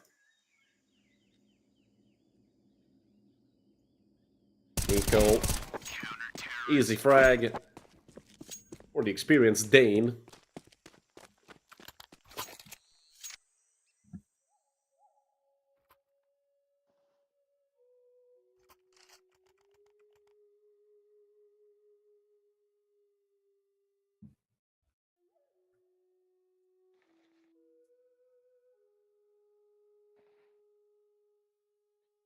Back pass called by Wildcard Academy.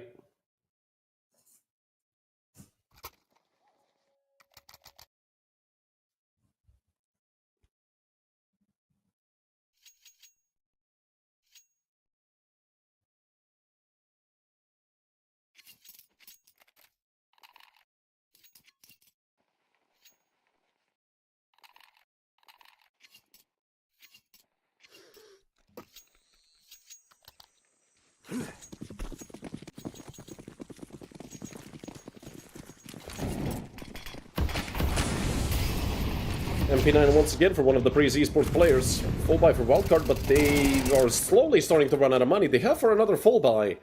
And, well, if rounds continue to go like this, they're going to need all the money they can get, and they're going to take a lot of damage from that Molotov. Nico from Device's position takes 2, QX with another, and it's just Friend with the off. 1v4, he gets blindsided by QX. Phenomenal round once again for Preasy with 4 surviving members. That makes it 9 on the board for Preasy. The loss bonus is slowly starting to pile up.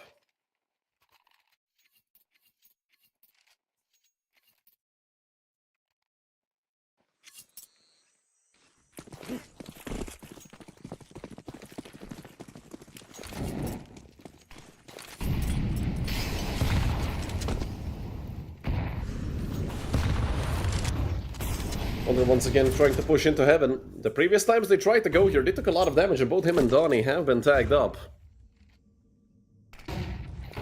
There's a Cillian essentially doing the same thing TMKJ was doing. Just shoulder peeking and playing around that smoke.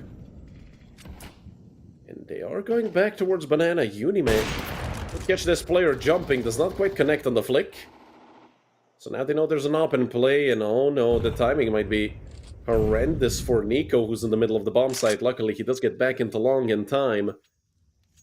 With all this utility coming out, they have nothing to defend themselves with. They don't have a smoke or anything. Nico, aggressive swing. There's a player who just pushed out into the site. Sen with the second frag of the round. And with that op in the middle of the bomb site, Uni can't do anything. 3 and 16, Uni, man. I mean, Preasy are still making it close without having all 5 members on the server. And Donnie on the edge of the smoke. Griller was right there. They have a smoke in the hands of a Cillian. And it's probably best thrown over towards Cave. That's going to cut off 2 players. That only leaves 1 from ramp. Look at how far Friend is. And they kill 2 of them. Swing from Cave. TMKJ takes the player off the bomb. And now Griller has to defuse. He has to get on it as soon as possible. He baits out TMKJ. But TMKJ does not miss. 2 kills for him. And 12 rounds on the board for Wildcard.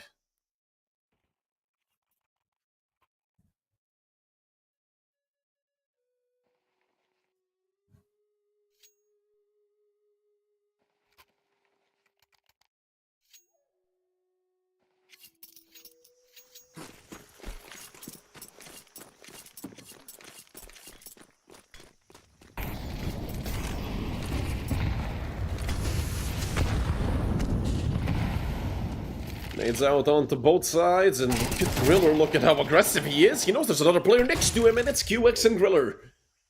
To pick up 2. So Friend, Sen, and TMKJ. What can you even do in this situation? All 3 of them over towards Elbow. Molly being readied up, the flash blinding both sides. Cillian nearly picks up 2 on the MP9. It's Friend and Sen.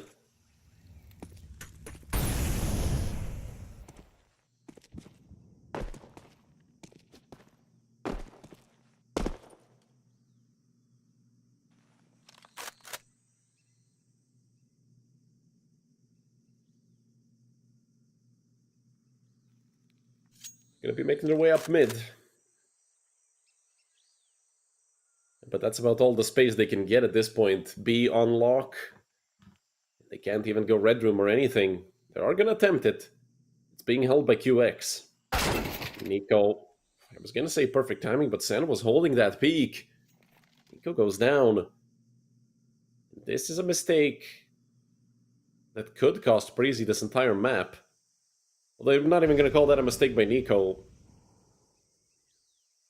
Because you're just peeking from heaven and you're being held from red room, insta headshot, not really much you can do. And with 15 seconds on the clock, 2 players over on A, they really shouldn't allow themselves to lose a round like this. Smoke on top of Uni, meh, but QX peeks and he goes down. Can the plant get denied? Oh no, a big miss by Friend. That could have been the round-winning hit right there. Now Sen is 1v2, flash pops in front of him, he gets swung on by Uni, meh. That's 10 for Preasy, but they have no idea how close they just got to losing this round. If Friend hits that shot and takes out Uni, it's probably round over with Griller in a 1v2. Although I don't know how much time they would have had to actually try and set up, defend against it, so it would have been probably a 50-50.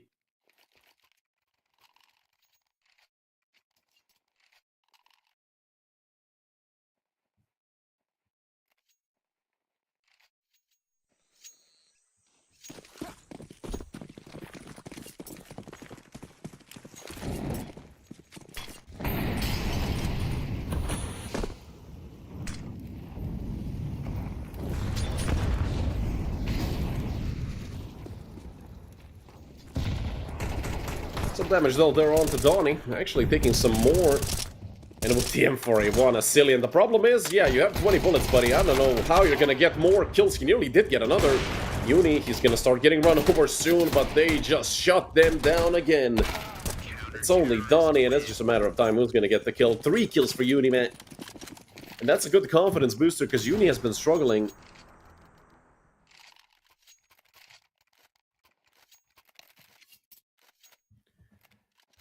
Last round of regulation, and Wildcard are only using their second timeout. We might see that case of them using multiple timeouts right now to see what they can do. It's going to be a decent buy. They have 4 AKs already. It's only going to be Wonder without a rifle.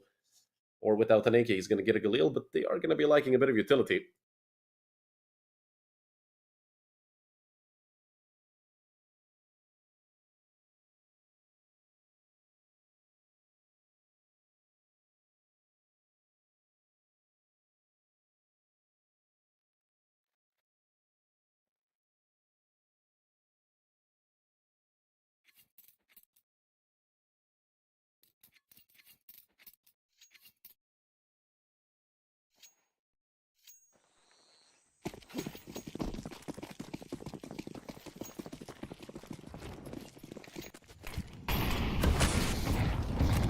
Last round of regulation, no matter how you turn it, is underway. This is going to be a Wildcard actually using the lead they have this time, or is it going to be another choked away opportunity?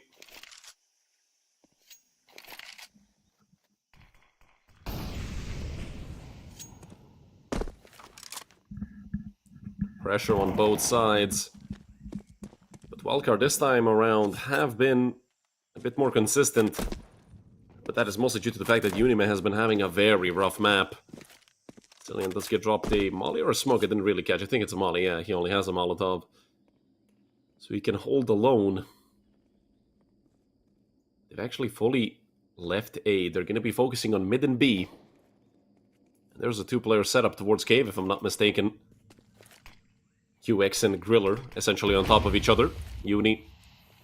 It's smoked off. He's going to break the smoke open. TMKJ did manage to cross in time. But a molly thrown into Red Room, and it's Griller to pick up the first kill of round number 24. And TMKJ cannot get the trade. It was Donnie to pick up one, but the man advantage sticks for Preasy for 35 seconds on the clock. Griller can't hit, but Nico lands all 3 of them up, and we're going to overtime. Quick and easy. All snappy by Nico. And we're going to overtime once again between these two teams.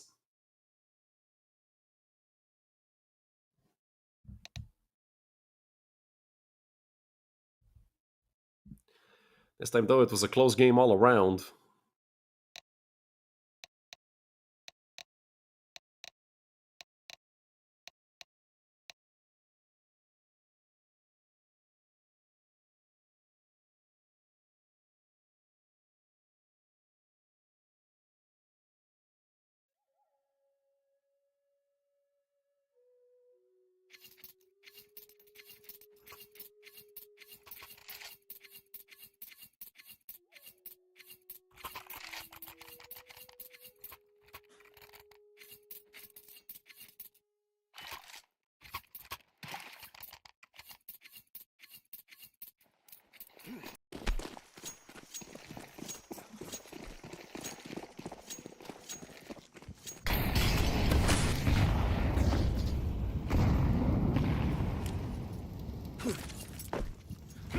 Selena flashing out above heaven, but he has been tagged up by a knob heavily. And his teammate is somewhere in there. QX is in the midst of all that chaos and finally gets taken out by Wonder. That was a back and forth up there. Pretty sure what happened. Donnie picks up another, and it's a 5v3 to start off overtime in the favor of Wildcard Academy. These are rounds that they've lost previously. Cillian can't quite connect. Rotating back, Cillian can't get the kill on the friend. Yeah, flawless round for Wildcard Academy to open up overtime, why not? Not like it was what was it 12-9? Did they lose the last 3 in a row? And now a tech pause.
Tech pause finally over.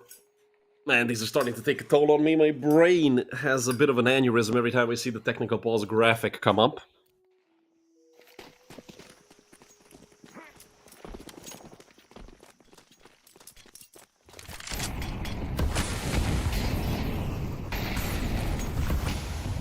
Early Molly's into ramp, but it's an early push there from Donnie, who's already in the B bomb site. They have no idea he's there. Donnie goes 1 for 1, but it's a trade through the smoke as well that makes it a 2 for 1 in total. Cillian, well, that's an easy kill. Just gonna say thank you to Wonder. Now they're making the rotation back, but it's still only Nico who's completely alone over towards B. They could have gone B already. Of course, they don't know that. We know. Cillian and Griller very far away from the B bomb site. Where will they go, actually? Because minute 10 on the clock. They're gonna go towards cave. It's Nico completely alone on B. Might be joined by Griller in time for him to use the molly and nades he has. Nico over into long. Yes, Cillian clearing out mid. He's gonna be on the flank relatively quickly. Griller is here. And with that smoke coming out, Griller should just molly in front of cave or wait to molly default. That's gonna be the bomb denied for sure. Griller drops the nade deep. Not much damage done. They did wait on the plant. They did have enough time anyway. The bomb is getting planted here by TMKJ. And Cillian still on the flank. They're just waiting for him. They have enough time. They have 3 kits, all 3 of them. But when Sen wants to bring the fight to them, we're just waiting for a Cillian to come close. And now they think they know that Friend is over towards cave, and if they don't, well, now they know for sure. Friend, yes, clutched up before, but this is just too much even for him to handle. 13 for Preasy.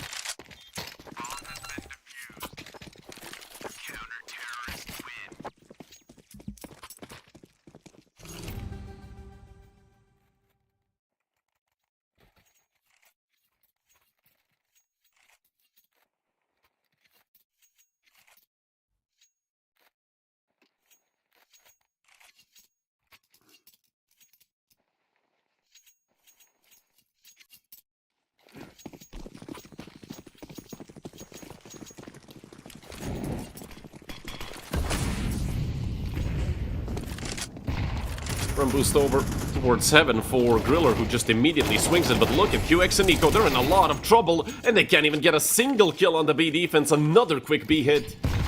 Seems like it's gonna work out for Wildcard Academy, and the wall bang as well. Wonder with the kill. 2 for TMKJ, 2 for Wonder, and it's Wonder to fill out the full house with a triple kill of his own.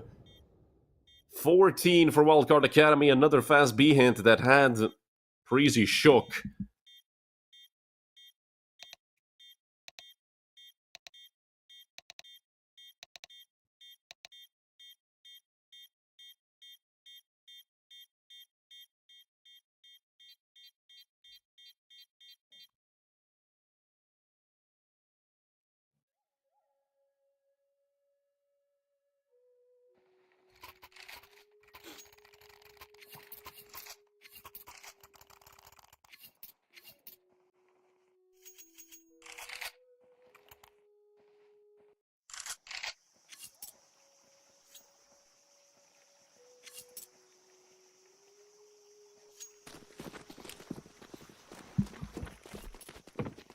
Two more for Wildcard Academy to take us to map number 3.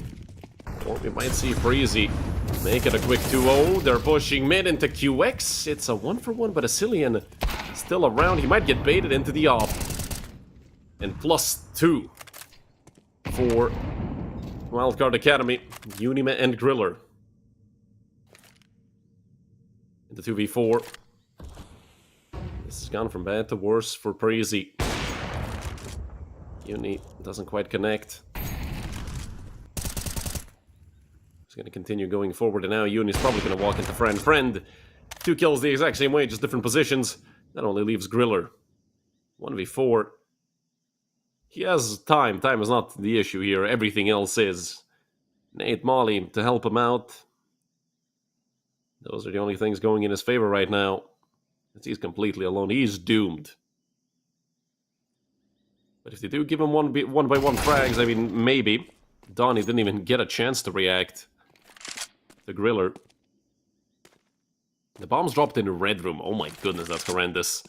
This flash also doesn't blind friend, I'm pretty sure, so... Yup is still gonna be posted on the angle. Griller, can he bait out the shot? Not yet. Although he does nail friend, and now he knows where TMKJ is. 30 seconds of the clock, he has to go forward. Unfortunately, he does have to go into red room. He might get shot in the back soon, or in the face. By TMKJ, who's up to 20 frags, and 15-13 for Wildcard Academy.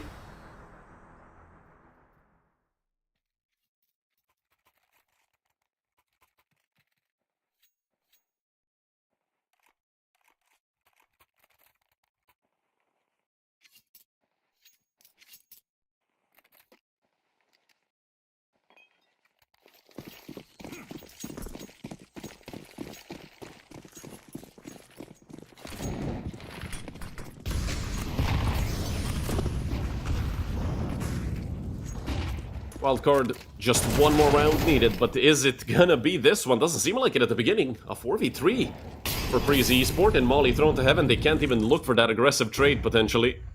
It's TMKJ over towards long, and I've been saying this man's name multiple times today with I behind it, and for good reason. 3v3 now. Santa's gonna join his Portuguese colleague. Over towards CT, Molly thrown deep. TMKJ doesn't really even have to run away too far. Minimal damage taken, but through the smokes, both Griller and Asilian have taken quite a good chunk of HP. Worth of damage. Molly for the bomb site, but everybody have already evacuated from the site itself. They know that it's going to get bombarded with utility. And look at this off angle for Griller. Flash out. Is he going to turn around in time? TMKJ not ready for it! But only a single kill for TMKJ. Gonna swap guns. Asilian gonna look for the wallbang. The bomb is not getting stuck. They're both playing the wallbang. Oh, he just connects, but he goes down through the smoke, through the wall. Sen diffuses it. 16 for Wildcard Academy. That was literally 5 health on Sen. That made all the difference. I can't believe it. Once again, these maps just keep giving and giving and giving. We're going over to map number 3, and man, let me just remind you guys, because I forgot again. Map number 3 is Nuke. Ooh, Nuke as the decider between these two teams is going to be a hell of a fun map. But about 10 to 15 minutes, we're going to be back, and we're going to see who's going to stay here and who's going to get eliminated here in Group D.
Welcome back to the knife round for map number 3. Well, we'll see who will start where, because that's fair, I guess. Realistically, it should be the team that lost less clutches with the man advantage, so... if it was up to me.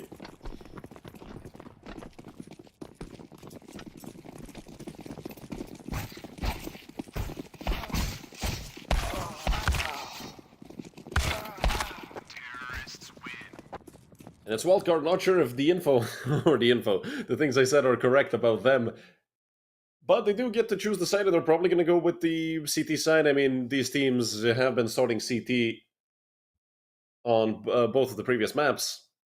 So it just makes sense for them to start CT on Nuke.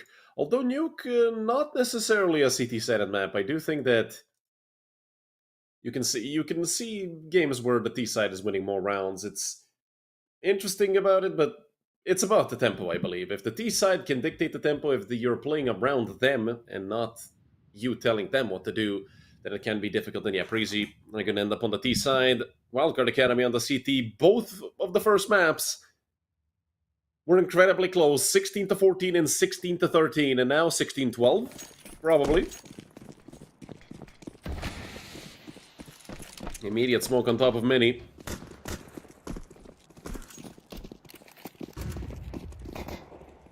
All 5 Preasy members already through outside. Actually, Nico is a lot closer than you might expect him to be, but Donnie takes him out. They are down on B. I'm not sure if they're aware of Friend. But I mean, Friend might not even need to peek this. He nails a Cillian while he's planting. That leaves QX and Unimech. QX? And Uni actually pick up 2 kills to make this a bit easier with those dualies. Uni is alone, 1v3. Donnie still has both a flash and a nade. He does end up needing to throw it. And we might see that nade fly right into the doors below. Uni backflip by the Danish player. And 3 kills for Donnie to open up map number 3. And considering the fact that they did not get a plant, I mean, we might even see a force. Yeah, Armor Tech 9 is strong on this map, and yeah. They're going to pick up into Texan Armor.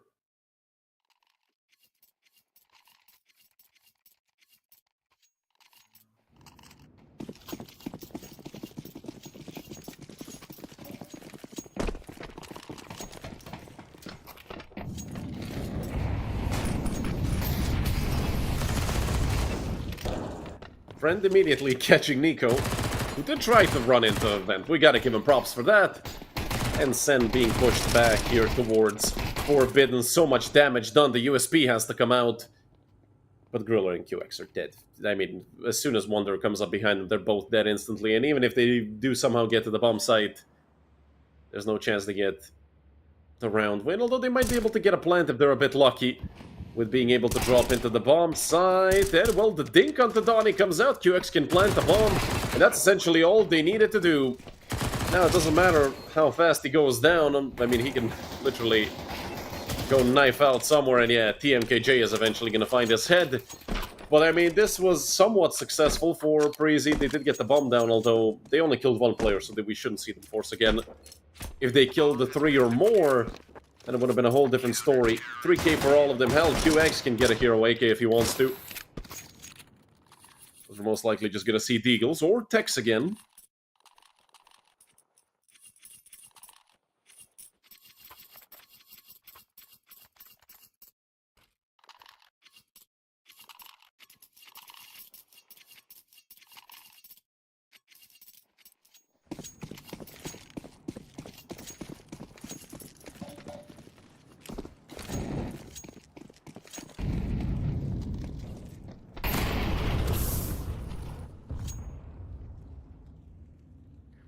Once again, his friend dropping down vent. In the meantime, Nico takes out Donnie all the way into back of garage.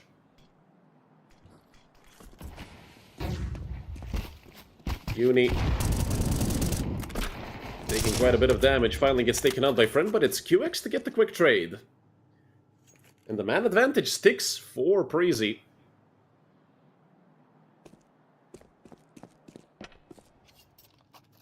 Cillian is going to get an upgrade, but you know, It is it, he has to reload it, and that gives Wonder all the info he needs. He is being pushed down by a player. Luckily, he did hit him with the smoke. But if anything, QX can actually pick the bomb up and run away with it. Driller follows the sends him forward. That just leaves QX and Nico. Although it always feels dangerous picking players in these rounds, especially when they've already hit a 1 dig, as Nico has. And Wonder is alone down here towards Secret. Not sure if they're aware of his position. Getting cleared. Or maybe even QX did turn around to check that angle, but it was too late already. Counter-terrorists win.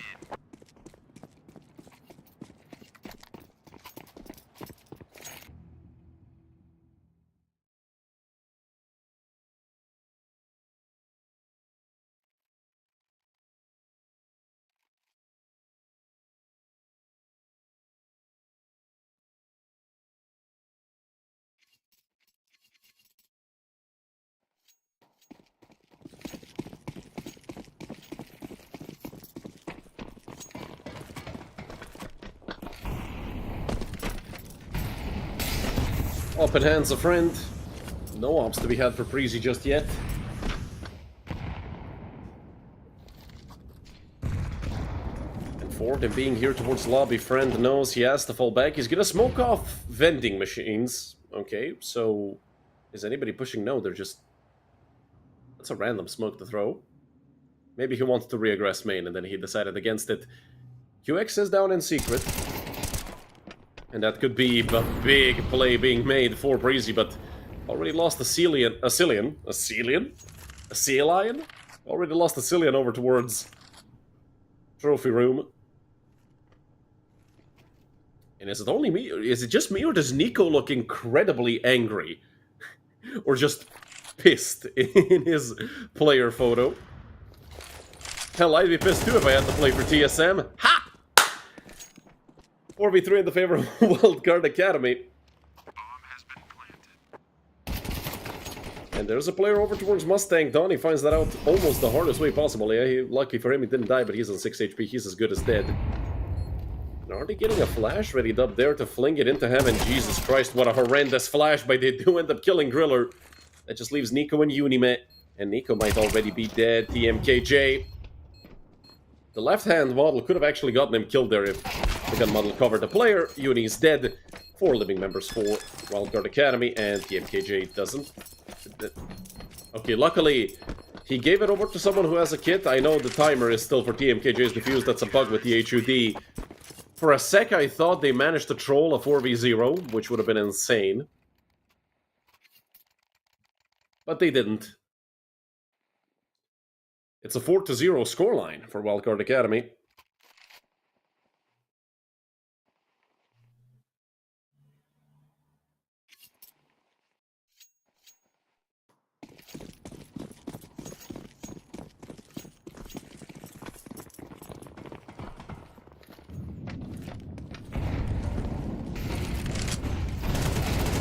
Wonder flashed himself, but he did get the first kill, and now it's a shutdown all the way to the end of the round. They only got 1 kill on the side of Preasy. It's 3 for TMKJ and 2 for Wonder. And the quick A hit backfires completely.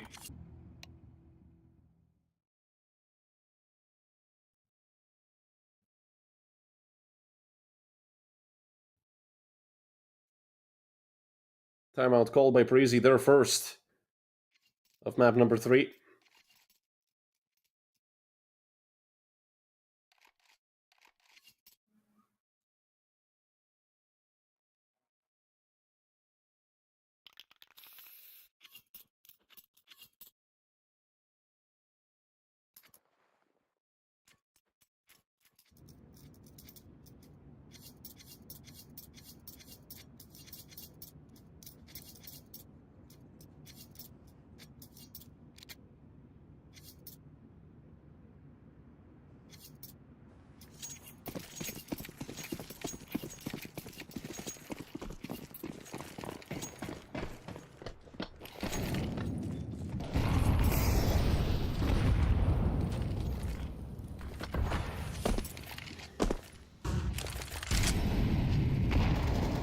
Dominating open the smokes. Nobody behind him just yet. It's Preasy who have sent 4 players towards outside.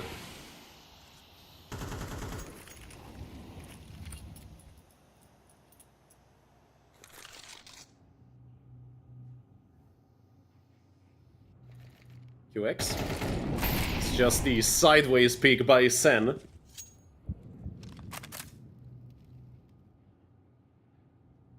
with that molly, he has bought his teammate some time to rotate over, and TMKJ, incredibly aggressive angle for an incredibly aggressive player, but Sen is there, and he is, oh, horrendous spray by TMKJ, oh no! That's the golden ticket for Preasy to maybe get their first round. Uni gets a kill as well. Wonder, well, they turn around over towards Hot Griller. Yeah, he has good timing. Wonder's dead. That just leaves Donnie completely alone, 1v3, and he has to give up on it. And that's the low sense of TMKJ coming back to cost him.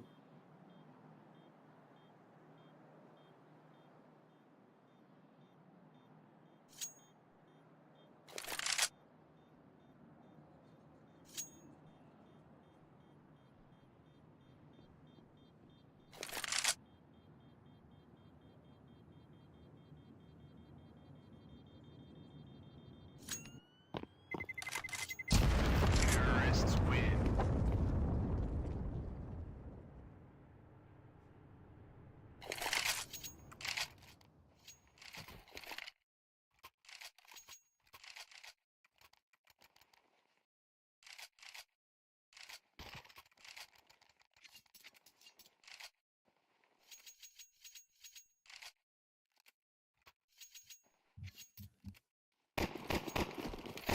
A 5-1 lead still for Wildcard Academy, and they do still have a lot of money remaining in their pockets, so even if they do end up losing this round, they will probably be able to buy again. But of course, we all know Wildcard Academy would love to end this map as soon as possible. So we saw that Preasy can make comebacks whenever needed.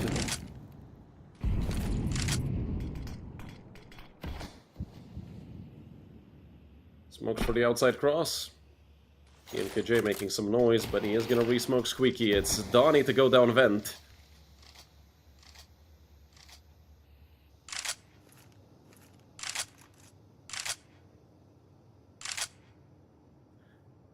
Okay, Griller, you can stop. You're gonna give me anxiety. Holy. And TMKJ has a good position in case they do end up pushing Hot, but he is dropping down, or rather from Squeaky, and Wonder goes down. Sen has info on another player in Hot, and that's TMKJ's job to clean up, which he does perfectly. Getting back around into the bomb site, he forgot that Squeaky existed. It's a 3v3, but the bomb is dropped closer to lobby. They have a player outside, which doesn't really mean anything. Friend, great peek with the op and through the molly. Well, both of them might even get lined up. Nobody's watching the smoke that was just thrown, and Griller has a chance to win this round for Preasy. AK is better than the USP. What a horrible round of Counter-Strike that was. My goodness, good thing it's behind us. Second round for Preasy, and immediate technical pause. I have no idea how you know there's a player in Hut. They might not have known about the second guy.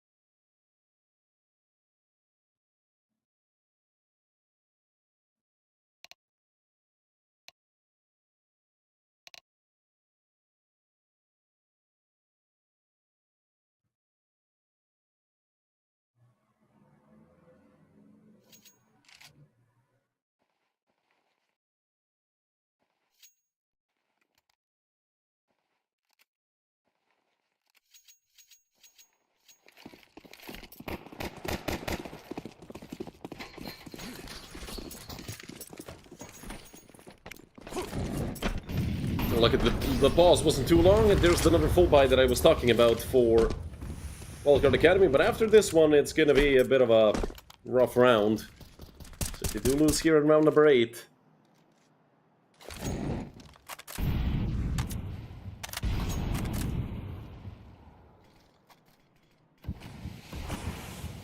Players over here towards the outside QX.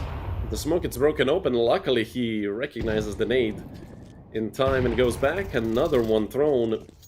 I mean, QX, yeah, he has survived over towards red, but he has wasted so much time of those smokes. They're about to fade. And the rest of Preasy, 4 of them, coming towards ramp. Op takes the deep angle. They might even catch Friend, or maybe not. A Cillian gets nailed by the sniper. Friend has to run away. Left on just 11 HP. Donnie there to pick up 2 more. Donnie leaves Uni on 50 HP.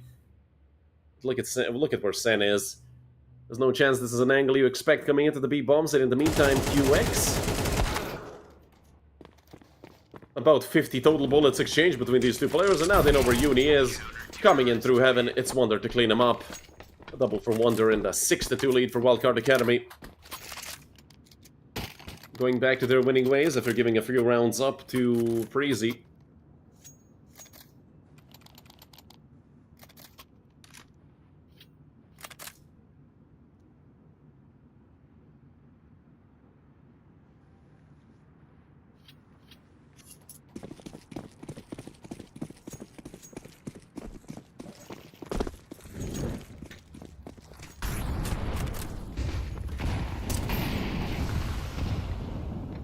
A weaker buy here for Preasy, who are facing a reset of their economy. 3 Galils, an AK and the MAC-10, with not much utility. TMKG to take out Nico.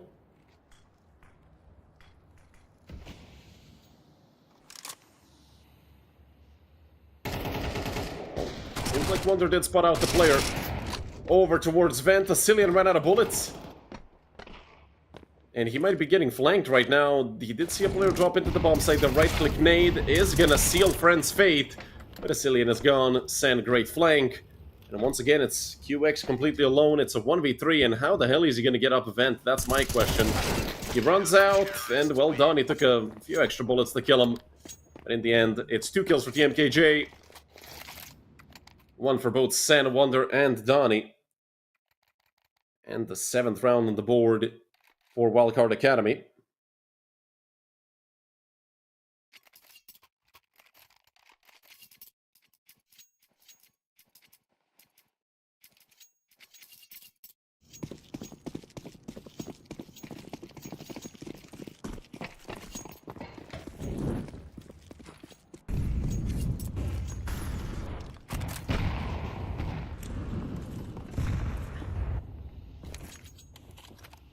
A weak buy here for Preasy.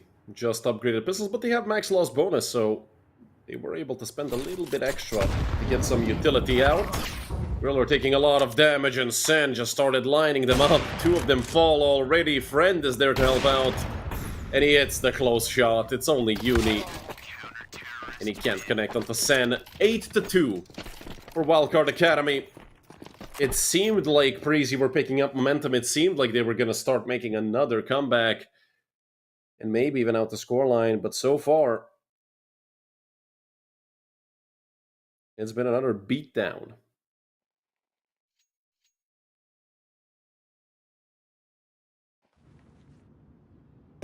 In the first half.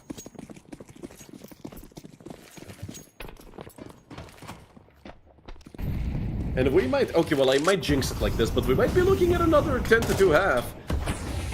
I mean, we've seen an 8-4 before. We've seen an 8-4 on map number 2. We've seen a 10-2 on map number 1. So is it time for maybe a 9-3? Let's see. I mean, they got a kill. That's 1 kill closer to their 3rd. My god, looking over at the scores of the side of Preasy Esports, you are wondering how they even have these 2 rounds that they do. Friend pushed back out of garage. Sen. Oh, I think he heard the player jump up. Ooh, Sen, never mind. QX takes him out, but I don't think QX is ready for another player. You never play with 2 in Secret. I mean, who the hell does that but QX? He's ready for it. TMKJ just walks right into it. 3 kills for QX. Here in round number 11, he is on for the ace. It's Wonder and Friend. All alone, and now just Wonder. QX is on 4. Might actually get the ace. The Wonder is so far away, it's probably going to be somebody else to run into him.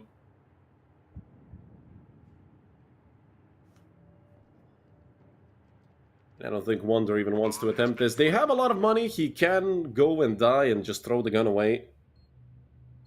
But why would he?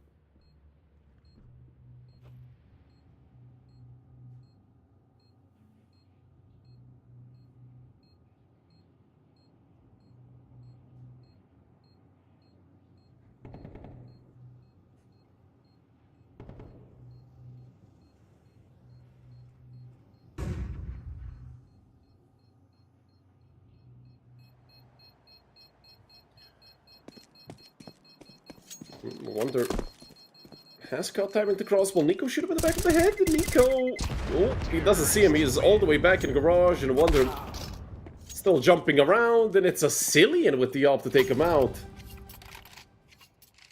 But still, as I said, they have essentially FU money here in round number 12, so they don't really care about losing that extra rifle. Hell, I think Wonder was mostly looking for somebody to have a duel with him and then potentially get a kill.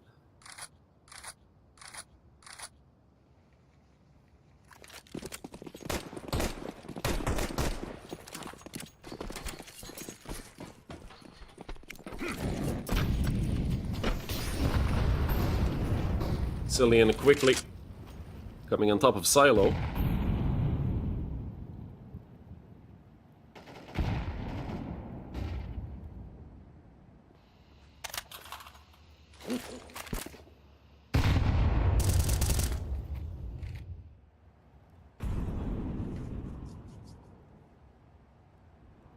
Griller left on 4 HP. Good start of round number 12 for Wildcard Academy, although yet to find a frag. Speaking of frags, it's actually the first one going the way of Preasy. Donnie did miss on the spray just a little bit, but took out a Cillian anyway. The flash bounces, second flash comes out. It's Donnie to find another. He tucks back in, and now he's held by Wonder, who picks up 2. And the man I thought would be the first to go down is the man that's last alive. But not for long. A 9-3 half. Hey, I called it. Wildcard Academy up by 6 rounds at the half.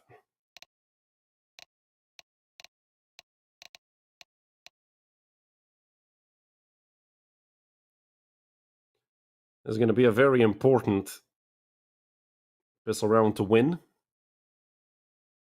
for Preasy.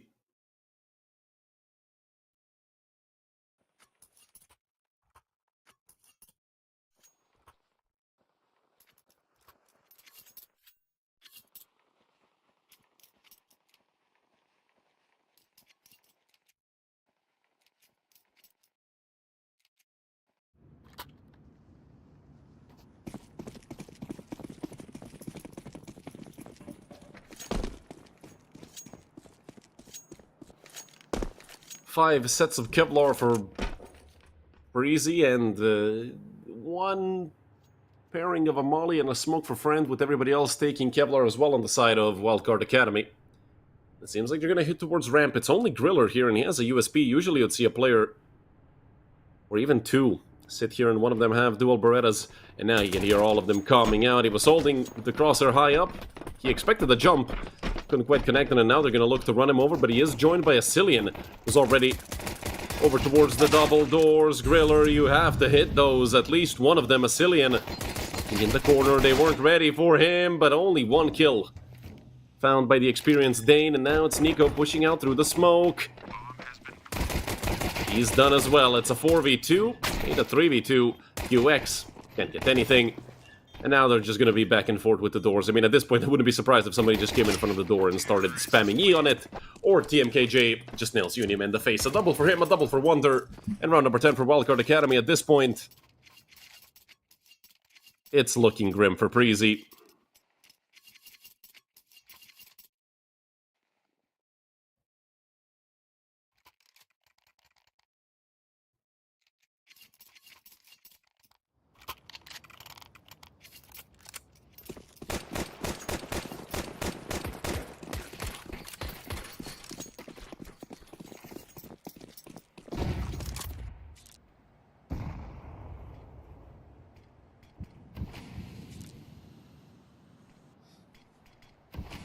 Unimate. I thought he might have had a gap. Or that he might have, you know, been peaked while that gap was still useful. And it does seem like 2 players are going to be pushing up through Secret, Nico and Griller. They want to surprise Wildcard Academy.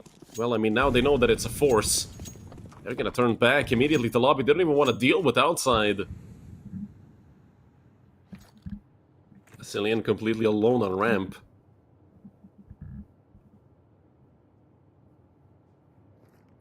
And the A site has been left open, actually, by the side of Preasy, QX. It's gonna be a very nasty surprise once he walks out, or maybe it was almost 2 kills on a silver platter. Uni looking to do something with the scout, but it's Friend to take him out. Leaving just Nico, Cillian, and Griller. And well, Nico is on 4 HP. Cillian can't get the duel against Friend. That's just Griller and Nico left. 2v4. 2 players are tagged up, and Friend is on 7 HP. But so is Nico. Nico is even more low.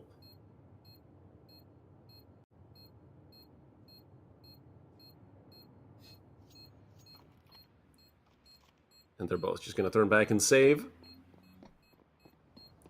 Nico, he should be dead to the bomb in this position as well. I think at this point he's just hoping to get some exit frags, and boy, they're going to line up for him. He nearly got 2. But both him and Grill are dead. Let's see, Wonder, I don't think he survived this. He throws the AK over, he knows he's dead. Unfortunate for Wonder, but hey, I mean, they cleaned out 3 players in total on the force. The problem is that they either force now again or they go full eco. And I already see an M4 and an MP9 getting bought up. Preasy have to keep spending their money. A scout for Unime again. Didn't have too much success with it so far.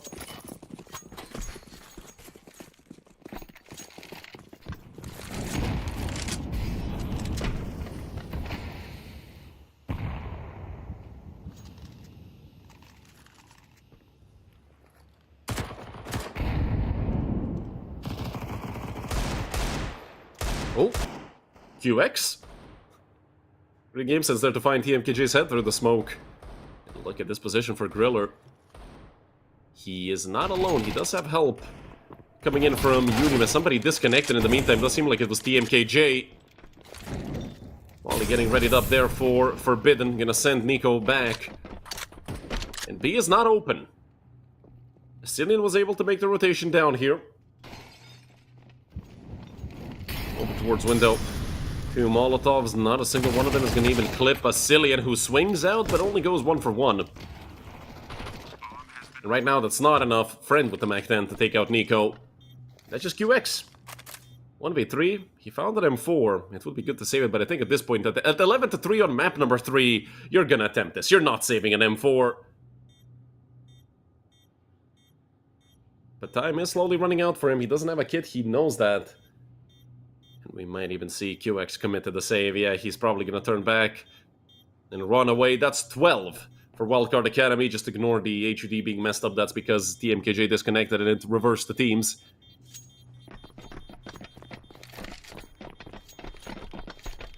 Nine match rounds in a row. I mean, hey, I saw this team lose 10 in a row, so anything's possible.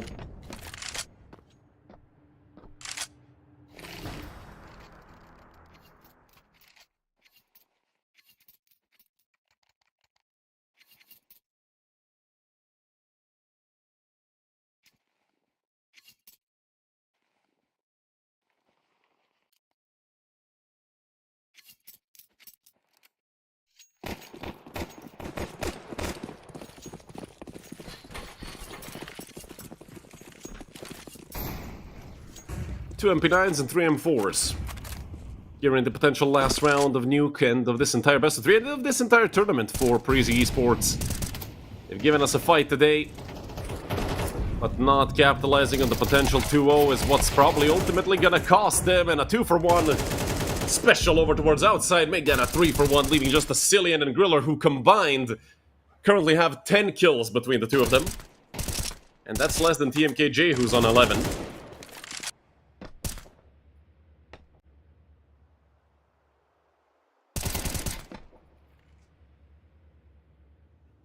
Cillian and Griller to try and keep Preasy Esports alive.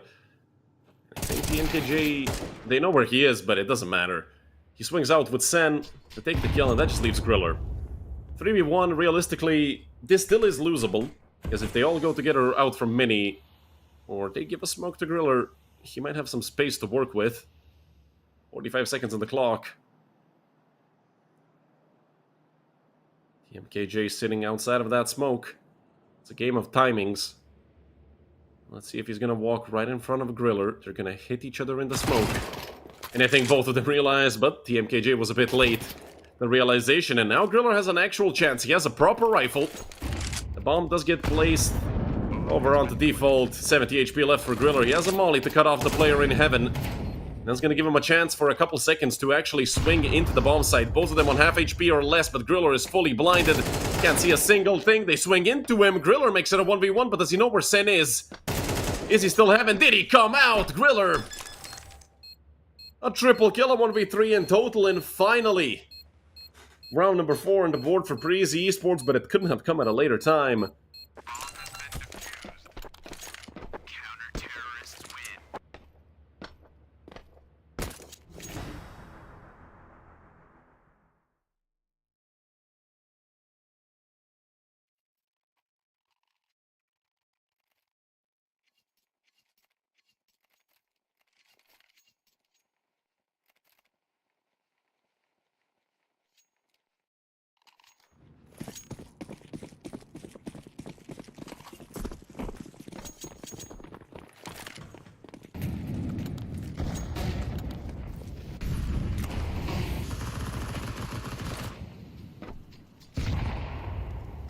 Full buy here for Wildcard Academy again, but they will get reset if they lose this round, so that might be something that Preasy can look forward to.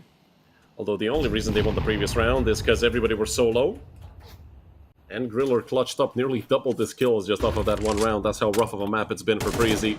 TMKJ. Luckily QX was close in the smoke. Nail him in the back of the head. Now two players have already rotated into the lower bomb site. Vasilian and Griller. There's a player in heaven. They have heard him. And there's a 1-for-1 trade. QX getting his second of the round. Look at Donnie. Donnie seemingly has timing. Unime still towards heaven. It's Friend and Donnie. Are they aware of Donnie's position? Friend nearly shot him. He drops into the bomb site and looks for the plant. He does see the player over towards Sat. He takes him out immediately. They have a chance of going wherever they want. Hell, they could even maybe look to go B. Unime. All a matter of timing, and the spray much better by Donnie. Now from a 2-on-4 to a 2-on-2, this will be even more tragic.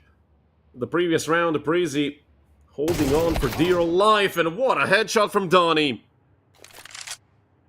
That might have just won them the map. Friend comes from behind, and 13-4, 2-1 in total. Preasy are eliminated, and Wildcard live to fight another day. Their next match is going to be up against Brute in a couple of days, so they'll have time to prepare for that, because Brute got manhandled by Bushido Wildcats today, 2-0, and it wasn't even close. And this map was the least close map of the day. Incredible how strong Wildcard Academy looked today. I mean, they could have realistically had a 2-0 victory hadn't they choked that 10-2 lead on Inferno. But hey, stuff happens. The most important thing for them is that they won and they're still alive. I'll see you guys tomorrow. My name is Redul. Thanks for watching, and from the entire United21 team, I wish you a pleasant rest of your day.